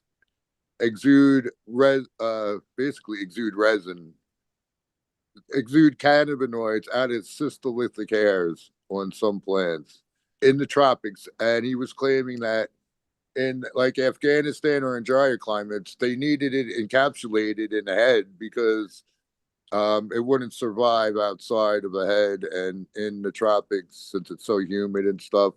And that's what he was saying about yeah. So what do you think of that proposed possibility? Well, I've never noticed it, but if DJ says, I believe him. If he's noticed it, I do believe him. He's an astute connoisseur, you know? Right. Yeah. I'll say this So, as going back to static. When I was in high school, we had strawberry cough come through, and we bought a bunch of ounces of it. And in the bags, the red hairs got stuck to the plastic, and so we collected enough of it to smoke a blunt of just the red hairs, and it got us high. I mean, it tasted good, got us stoned. So there must have been there's some probably some cannabinoid resin content. stuck with it too. Yeah. Yeah, Because, it was you know, being caked in resin the entire time in that baggie. So that's yeah, a because the caveat bag's for got sure. the dropping resin on it. But overall, pistols, if you're smoking the pistol joint, it's usually not that good, you know? Yeah.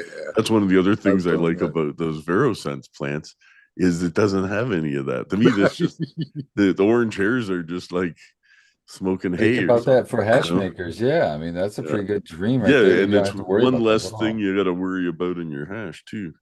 So yeah, I think there really will be the future. Everybody's gonna have these bald plants soon because why not? Really, like nobody's, unless you're, the only reason is if you're a home breeder or pro breeder, you're Right. always gonna want fertile plants, you know, particularly dioecious ones, but you're always gonna want that. This doesn't stop time any more than a photograph does. You know, a photograph is a snapshot that captures a moment in time. And I look at it like that. Like, let's say you've got a cut that you love, and I want to, you know, preserve this. Let's just level it up so that it's an infertile version of itself. And that can correct, you know, if it, like, say you have a Now you popular can plant like grow a field of it and not worry about having any fucking seeds yeah, you can outside. grow it beside a field of hemp and not have any seeds in it, right? You can grow Yeah. the middle acre in it and not have any seeds in it. You But can grow it in your why risk it? backyard and grow some males in your backyard on purpose to do another breeding project and not have seeds in it. That's Oh, pretty true fucking that, cool. true that. The, you know, I think it's like the 70s bush, you know, once it's gone, nobody really miss it, you know? I was Everybody, I was quietly everybody's gonna thinking like it that the smooth. entire time, and I didn't want to say it, but I'm glad you I brought it up. know, I'm not very Let's do politically it. Let's correct. do like a 10-second snippet of this entire show and show just that one. Magic clips. Speaking Never. of snippets, you were talking earlier. You've got your True own word was never podcast said. now. You were That's mentioning about right. the Yeah. cannabis and Well, wine. Do you want to talk a little bit about Spice of Life Studio? sure. I had, you know, I haven't been big on doing videos really ever, but I think about 7 years ago, a cannabis salesperson from Ontario said, "Oh, I'm doing a tasting of shishka berry for all these clients out here, and I would love it if you could tell us the story about shishka berry, if you could record something." So I said, "Yeah, I'll just take 5 minutes and make a little recording." And then my friend that was said, "Oh, you should upload that to YouTube." So I made a Breeder Steve channel and uploaded it. And then I never did anything with that channel. So it was like 7 years of one 5 minute shishka berry video. And then this fall, just for shits and giggles, I did a couple of shorts, and the people got a real kick out of them. And then I said, "Oh, maybe we should make a channel where I can do a show and have news, reviews, and interviews. And because I ramble on a lot, they're not so much interviews as conversations. So I call it the conversation series. I actually did one earlier today with Julio Zanil, who was the publisher of Canyamo Mexico. He put on the big fair called Expo Weed Mexico for 10 years, and he organized the Million Marijuana March in cities all across Mexico. He was making a documentary called Mundo Cannabico, you can find, and in 2000, and he ended up at my farm in Switzerland, was like his final stop. And then he stayed and trimmed for 3 or 4 months, so we got to know each other really well. And we've stayed in touch. He's a good friend. I've go visit him in Mexico City and that, but he goes to every Latin American country, to every fair and expo. And if I want the lowdown on what's going on in Brazil or Argentina, I just call Julio and say, "What's the latest, dude?" So I thought I got to have Julio on. So I had him on today, but I'm trying to do a solo episode that I release every Tuesday, and they're usually an hour, but it's not a lot. I think some are 40 minutes or whatever, but some maybe over an hour. But the one coming out this Tuesday is aquaponics that I did in the last week. So and I always think of stuff afterwards. I'm like, oh, I should have said this or that. And I'm like, well, I'll just have to do a part 2 later. But then I've got some other guests. I made a list of friends who've, interesting contributors to the scene in one way or another, whether it's activists or breeding or chemistry or hash making or whatnot. So I've got some super interesting guests lined up. There's about 100 of them. And I think I've got about 30 or 40 topics I'm working my way through doing solo shows of.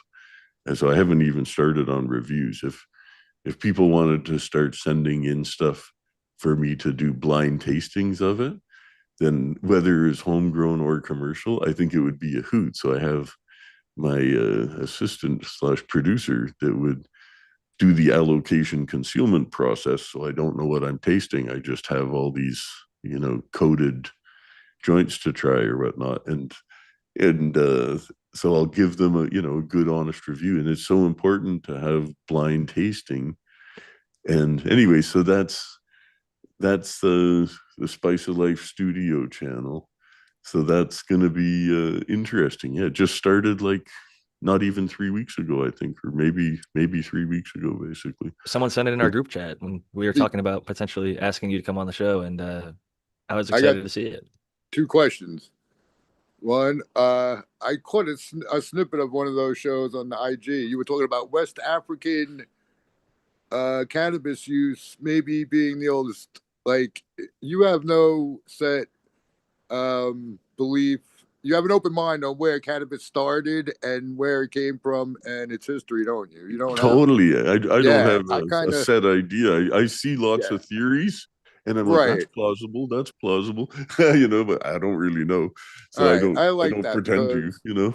Since I wasn't there for the beginning of the universe, where cannabis came from, I don't believe anything somebody else tells me, and I have a very open mind about it.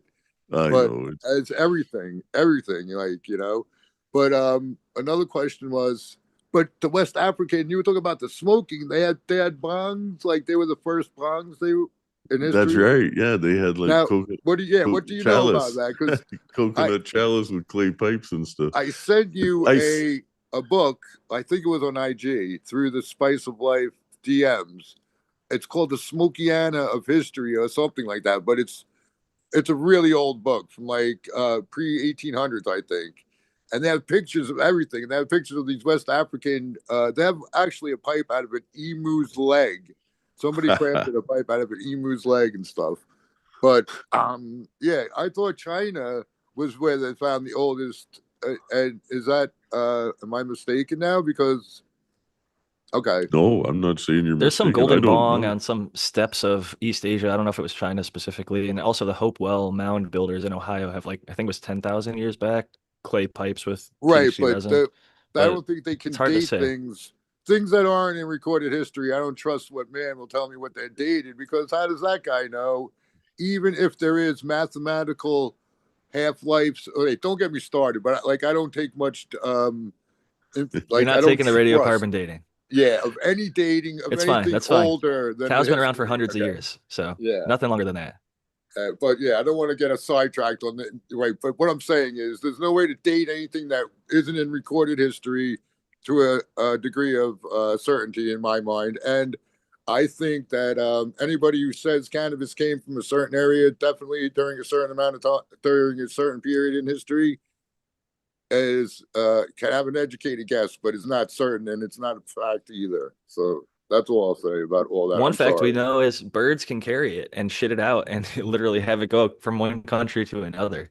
And it can pollinate a plant from across like the sea from Spain to Morocco. So at nighttime, if it's not too sunny and there's not enough moisture in the air, it just cannabis it's so capable of spreading without human assistance at all. So it was probably here long before us and will be here long after us, even without our tending to it ever. Hence the feral cannabis that they tried to pay farmers to remove in the US for dozens of years and then they just gave up because they couldn't get all of it out. It keeps going no matter how hard you try. But I'm It's also tenacious. fascinated with the history of it, and they found remnants of cannabis in the pipes of that the tribes of Africa or so many other places. Yeah. India, Afghanistan. I mean, there's a lot of rich histories and modern and antiquity. So it's very fascinating. I will follow up with Steve. I think I saw a company called Stars and Stripes Seed Co. I think on one of maybe your Twitter or something, and also Spice of Life Seed Co. Are you getting back into the seed side of things with Spice of Life or Stars and Stripes or Yeah, any of those? that's right. With Stars and Stripes, I set up with a couple partners, and um, it's going slow, but it's going. And I'm not worried about restocking it there much because the uncertainty in the market there. So we'll keep it up until it looks like we really have to take it down. But our sister site is in Europe at Cementis Seeds, and it's on socials as Cementis 420 or Cementis Seeds. And that one is more where I'm focused right now. And we have a fulfillment for it in Germany, but we import and export seeds legally from Holland. So I can't sell seeds in Holland, but I can legally import and export seeds in Holland. So I from licensed projects I have on other continents, I need to be able to export them legally. You can't send seeds out of Thailand unless you're doing it with all the paperwork, for example. Same with Colombia. So having somewhere to receive them is key. And with the US, it used to be kind of a non-issue with the seeds. But as it's becoming an issue, and the border in general is just becoming an issue, we just said it's not worth restocking it with the seed I'm making elsewhere. But I do have some collabs starting in the States. So I'll restock from domestically produced seed down there. Steve, Good to hear. Yeah. that's the other thing I was going to ask you about, those breeding chambers with the glass roofs and the split ductless systems.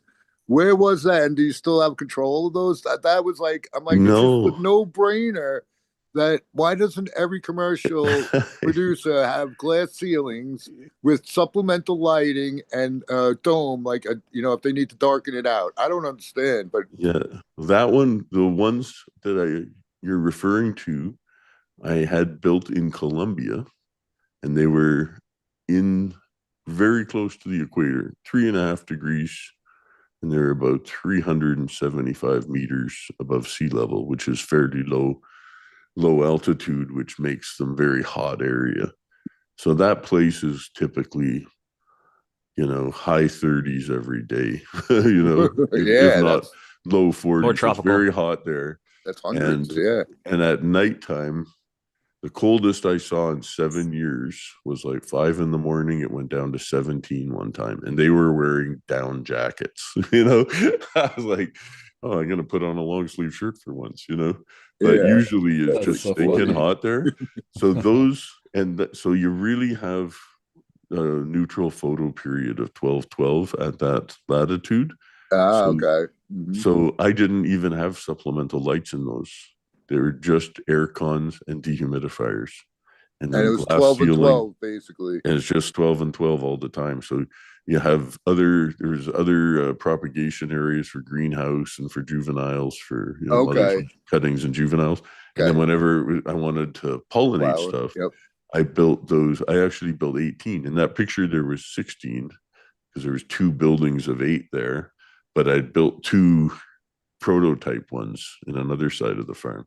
So I had 18 of those rooms. They were 3 meters by 6 meters.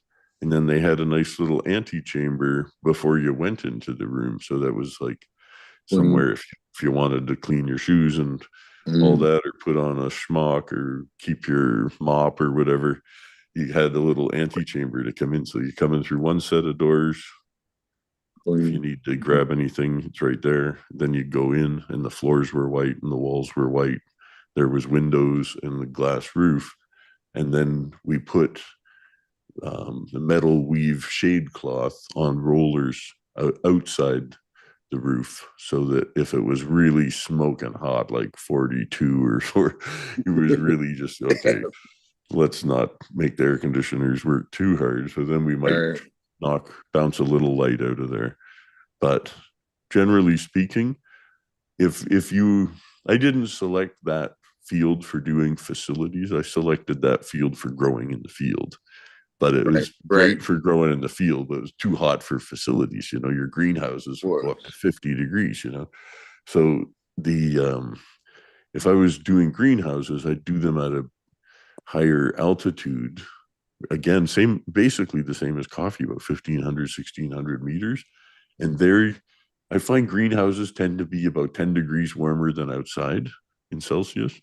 So if you want to cap out at 35 as your max heat, you want to be somewhere where you get high of 25. And then at nighttime, maybe low of 15.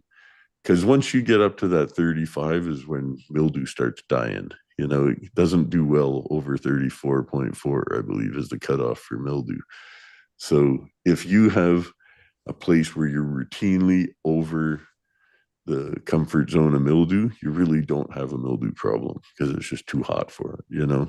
If you're somewhere where it's cool enough that it can thrive, you got a problem. Like mildew's a cool weather problem, but detritus you can get anywhere. But the mildew you only get in the cooler places, So, and if you want to, like indoors, I've even told people, look, crank your heat for a while every day, go 15 minutes at lunch, go up to 40 or something, and just start killing it off with the heat. Just make it inhospitable for it. But some people say, oh, I do that and then my humidity shoots up. Like, yeah, it doesn't mean you can't forget the humidity. You still got to keep an eye on that. Well, the plants like that, the VPD or whatever, it kind of follows that chart, and it allows the plants to work if it's a little hotter. If it's humid, I feel like they can handle it a little bit better. Not if the walls are dripping. That's true. There's a fine line. A point, yeah. You don't want it to be 99 or 100%. Some plants do good with humidity and some plants don't. And it's really the narrow leaf plants that do generally. And they're the most fungal resistant overall too. When the fungal pressures I see in the tropics that I didn't see in temperate places would be like Pseudocercospora and Septoria. You get more Fusarium, that sort of thing. Like those are really warm weather fungus, that are much bigger issue if you're somewhere it never gets cold. Even spider mites down there, like in the dry season, you get spider mites outside. In Canada, you don't get spider mites outside. They die off in the winter. It's too cold, Too cold. Maybe in Vancouver they might, Michigan because too. Vancouver doesn't get cold enough. But if you're somewhere in Michigan or most of Canada, it's too cold for spider mites to live year round, so they're not really an issue on the outdoor plants. But down there they are, San Diego, we got them all year. Go to any Lowe's or Home Depot, you can find them on any of their plants all over. Yeah, ugly. It's messy. It's unfortunate. And there's certain terps that turn them off too. Like I found a couple of lines of plants that they were repellent to the mites. And the mites would be nesting, like building nests in the rows around it, but then those rows there wouldn't be any. It's like, what? Makes sense. But The yeah, but there's- Spinomites like the ones that I like. I know. that's right. They go to the They like the sweet ones. sweetest. They go I'll to the tell you, sweet I like ones. the Yeah. blueberry. I like that blueberry, and at the one I had an outdoor crop. They weren't on any other plants, but those blueberries, they were all over them, dude. My I know favorite one. they've and sometimes like I've done test crops outside down there where I said I'm going to take clones of into these 2 test blocks, the same set of clones, quite a few different ones. I'm going to Mm-hmm. take the same sets into these different test blocks. Test block A, we're going to spray it with chili oil and garlic and control the pests there a little bit, you know. In the other one, we're just going to leave them alone. Like God just- sorted them out. let God sort them out. There you And go. it was I like always that. like you said that they would go right to the sweet fruity ones. And the ones that were rankest sometimes they didn't like, you know. Some people love bet, those yep. ones more. And there was 2 that stood out that were pretty much mite repellent, and they were both from Sin City Seeds. One was Platinum Delights and one was Slime Cookies. And those 2 lines, the mites, you know, you might find one lost mite on a plant or Right. something, Yep. but there was F all. And then the ones around it, they're Right like next to it would be full. Covered. tense. Yeah. Yep. That's, so it I've was seen it like, holy, well, myself. there's something in here. And I don't know, I didn't really dig into what compounds were in those that turned them off. And I did study it a little bit. I'm like, well, what volatiles repel mites? And there was some studies about it, but I cannot remember because this is already getting on. No, Steve, years I ago had or the something. opposite actually with botrytis. I had plants that had botrytis right next to the blueberry plants. Now the blueberry plants, a piece of rotten plant from a different strain landed on the blueberry plant, and where it landed, the underneath that piece of rotten plant, the blueberry plant was unaffected, and I was amazed by that as well. Have you seen that? That strong of a difference right next to each other? No, not really. I can't Okay. say I have. I remember seeing But some. botrytis is nasty. Yeah. Oh yeah, there's so much fungus, and it's. I mean, we don't know the names of most of them, but there's so many of them. There's, I saw a guy who did soil testing with that, and he had it was 2 of the same strain. One was completely covered by the mold, and the other one wasn't. And he tested the soil, and obviously the healthier soil had the plant that was healthier, and the one that had fucked up soil and like anaerobic and bad acidic. ratios and things. Yeah. That one was had more of a challenge, and it had more mold on it and things like that. So it I- could be I the think- strain, it could be the soil, it could be a I number of think the things. soil pH plays a role. I think in the acidic conditions Yeah. you get more of it, and then when they're limier, they seem to be a little more resistant. But it's just a healthier the plant too. Like really, it's just plant health. It makes such a Yeah. difference. The one big mistake I saw at a farm in Colombia was coming in, and the guys are like, "Why are we getting mold on some of these branches?" And don't know, and they didn't get like any kind of proper stakes to tie up their plants, so they were just taking Bamboo. sticks with bark on them from the floor of the jungle Oh man. and sticking them in the ground and tying the plant to them. And I said, "Do you see what's going on with this mold? And why is this mold?" I'm like, everywhere you have mold, what do you have? Mold. We have mold. Like, you have a fucking branch tied There to it. these sticks. And then they're like, oh, they felt so dumb. And then they had this other problem with spots on the leaves that looked like rust. And they were like, "Oh, what should we do? Should we get some chemicals?" And we've sent these leaves off to be analyzed and all this. And I said, that guard dog has to be kept away from the plants. The dog is pissing on the plants. And that was what it was. And they Oh, were just, as soon as they went and asked the night watchman, he's like, "Yeah, the dog comes around here with me at night." He's like, "Yeah, the dog's," I knew right away because, I mean, most of us have grown outdoors, have added a little urine to the base of the plant at some point. And if you get some on the leaves, you know what it looks like. It just burns them, right? So I've thought of it as a cheap nitrogen source once or twice, and go into the Not bush. the and best like, "Well, substitute. I'm just gonna piss on this just off to the side of it, uphill or whatever." But yeah, it's like if you piss on the plant, it burns the leaves, So I've visited people while they were doing it, and I just laughed. I'm like, anyway, I just knew it was a dog going around pissing on these plants. And then as soon as I told them, they were like, oh, okay, okay. But Hey, there's always problems when Okay, you you're do worth what you consulting. ask for. You're Yeah, worth the yeah, money. yeah. Yeah. you You figured it know, out. a third, Yeah. I've always wanted to start a consulting just called that different point of view or something, because sometimes you can't see, like, yeah, that's right in You're too front of involved you, in the but you don't operation. comprehend it. Yeah, it's amazing what Need a people third set miss of eyes. sometimes. Yeah. You I know, had a the question one, for you real quick But before we wrap it up yeah, because we're go ahead. usually about the 2 hour mark, 4 6. We're Okay, a few minutes go over, ahead. but it's always fun. We don't really care if we go a little bit long. But going back to the wine, you're talking about blind taste tests and stuff like that. Had you ever tried anything in a steel barrel versus a wooden barrel? Is that blasphemy to you? Or No, do you no, think that's that's lots of, I made lots of wine in steel tanks, especially whites. Reds I tend to make in the barrels, but I did make some reds in tanks, not many, but a couple to try it out. And it's mainly funny. a lot of people were adding oak additives. So you could get oak chips, oak staves, oak chunks, oak powder, like literally sawdust, but it was like sawed Yeah, up from cured add oak. that flavor, Yeah, so there's and liquid oak. They sell like liquid oak.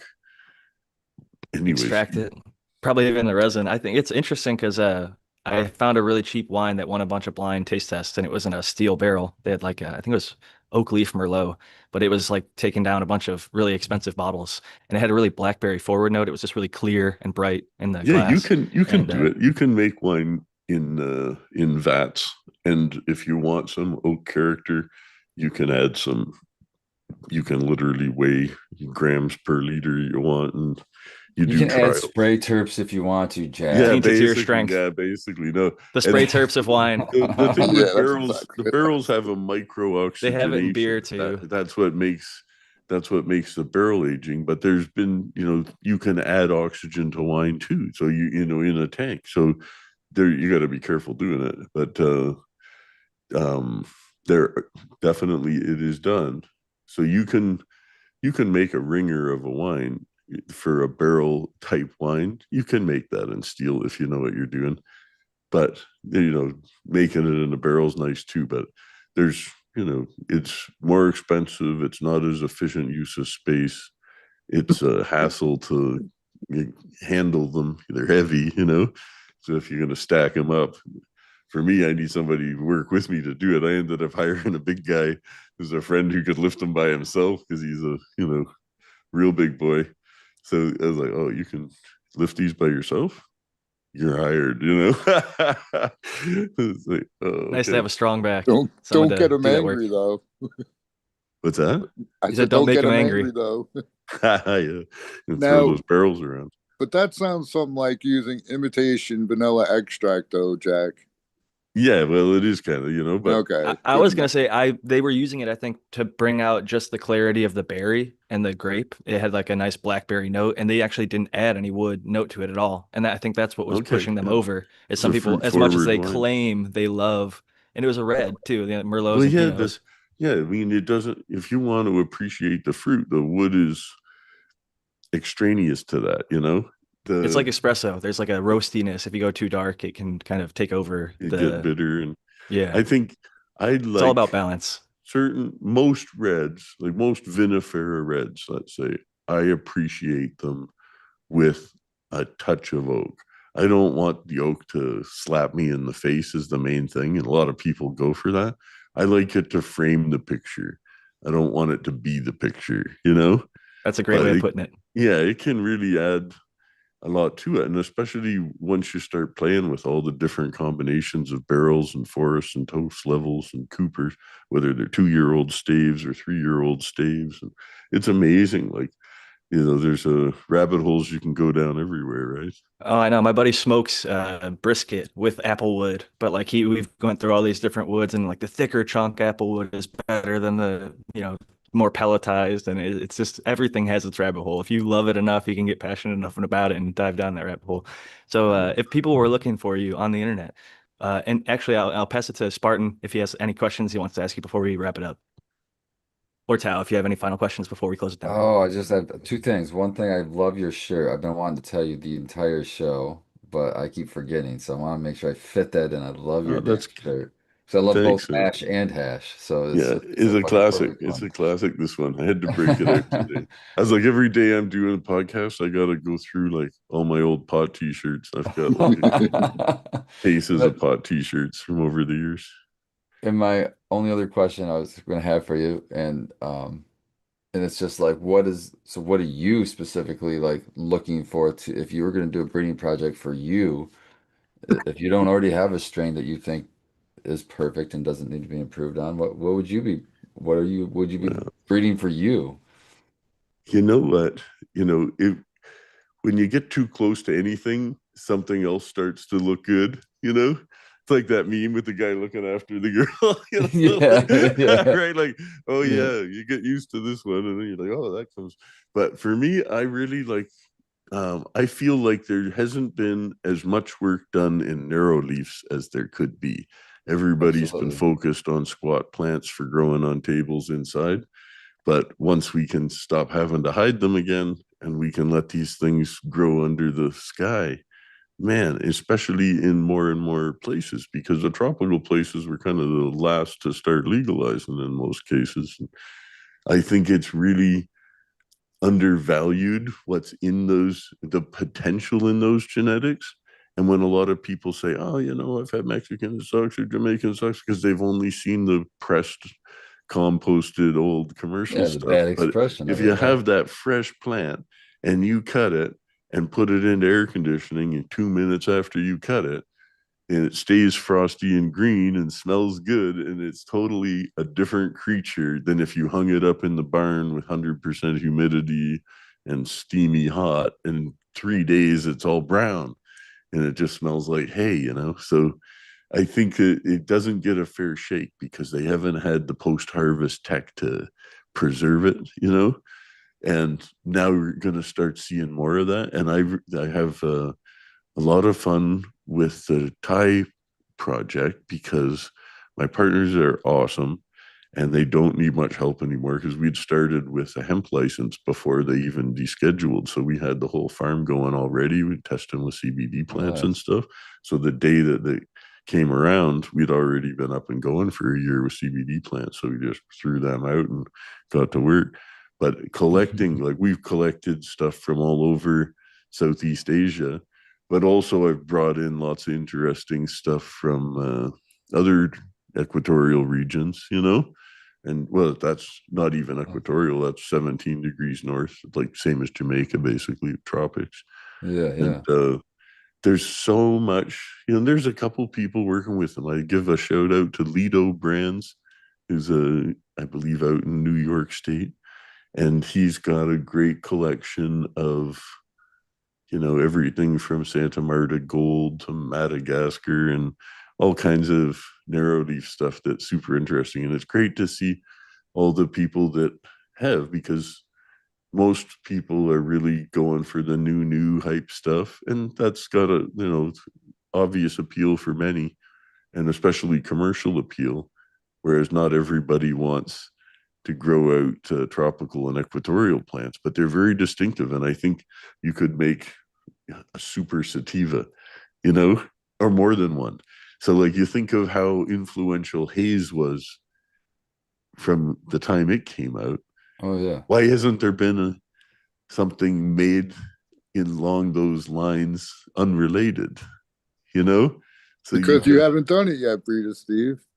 well, it's a work in progress, right? No, I know. That's what, So, but it might be like making your favorite equatorial Africans together and trying to get the best of what you love from Angolans and Uganda. You have East Africa, West Africa, Central Africa, and also, you know, with South Africa. Southeast Asia, how Congo. many things there? Or South India is really neat too. Like I grew some Corolla plants that I made plum bud with back in the 90s, and I really liked that Corolla. It smelled like baby aspirin, kind of that fake orange. Oh, It was so nice to smoke. Yeah, it wasn't the strongest thing, but it was so nice to smoke. But if you put some time into breeding them, you could definitely raise the potency of them. And then you have plants that are impervious to humidity and have great fungal resistance, even if you're growing them up here, you know, up north. I've grown some tropical ones outside here that I thought have no hope of finishing, but I do something I call cheater outdoor. I pull the pots under my back porch with the south facing. So I've left them out there till past Christmas before, and I don't care. They don't get rained on. Once the snow starts to blow, then they'll get caked in snow, because it'll just blow in. But they don't get rained on, so they can last a long time. And I had a dog haze from Scallywag last year, which was a chem dog crossed with old timers green haze, and absolutely fantastic plant. I've still got a bag of that. I haven't rolled in the bit. I'm overdue. But Probably rips. yeah, it's so nice. And again, like when you look at Sounds good. any of those chem plants, they're all hermaphrodite. It's still delicious weed. People will put up with the little bananas at the end, but with I got pictures of it. making an infertile version of it just cleans it up, So we just kind of, I feel like it's taking them to their show self, Maybe you don't get dressed up in a tuxedo every day, but once in a while you gotta step out, So you gotta polish them up for their final, production that. release, I think, because nobody wants to smoke seeded bud or even micro seeded bud. And yeah, you can say, "Oh, we never get it." Okay, it's no problem when you don't, but once in a while, I see it. Once in a while, it's always happened. People go, "Oh, by the way, there's a couple seasons," but how many times, right?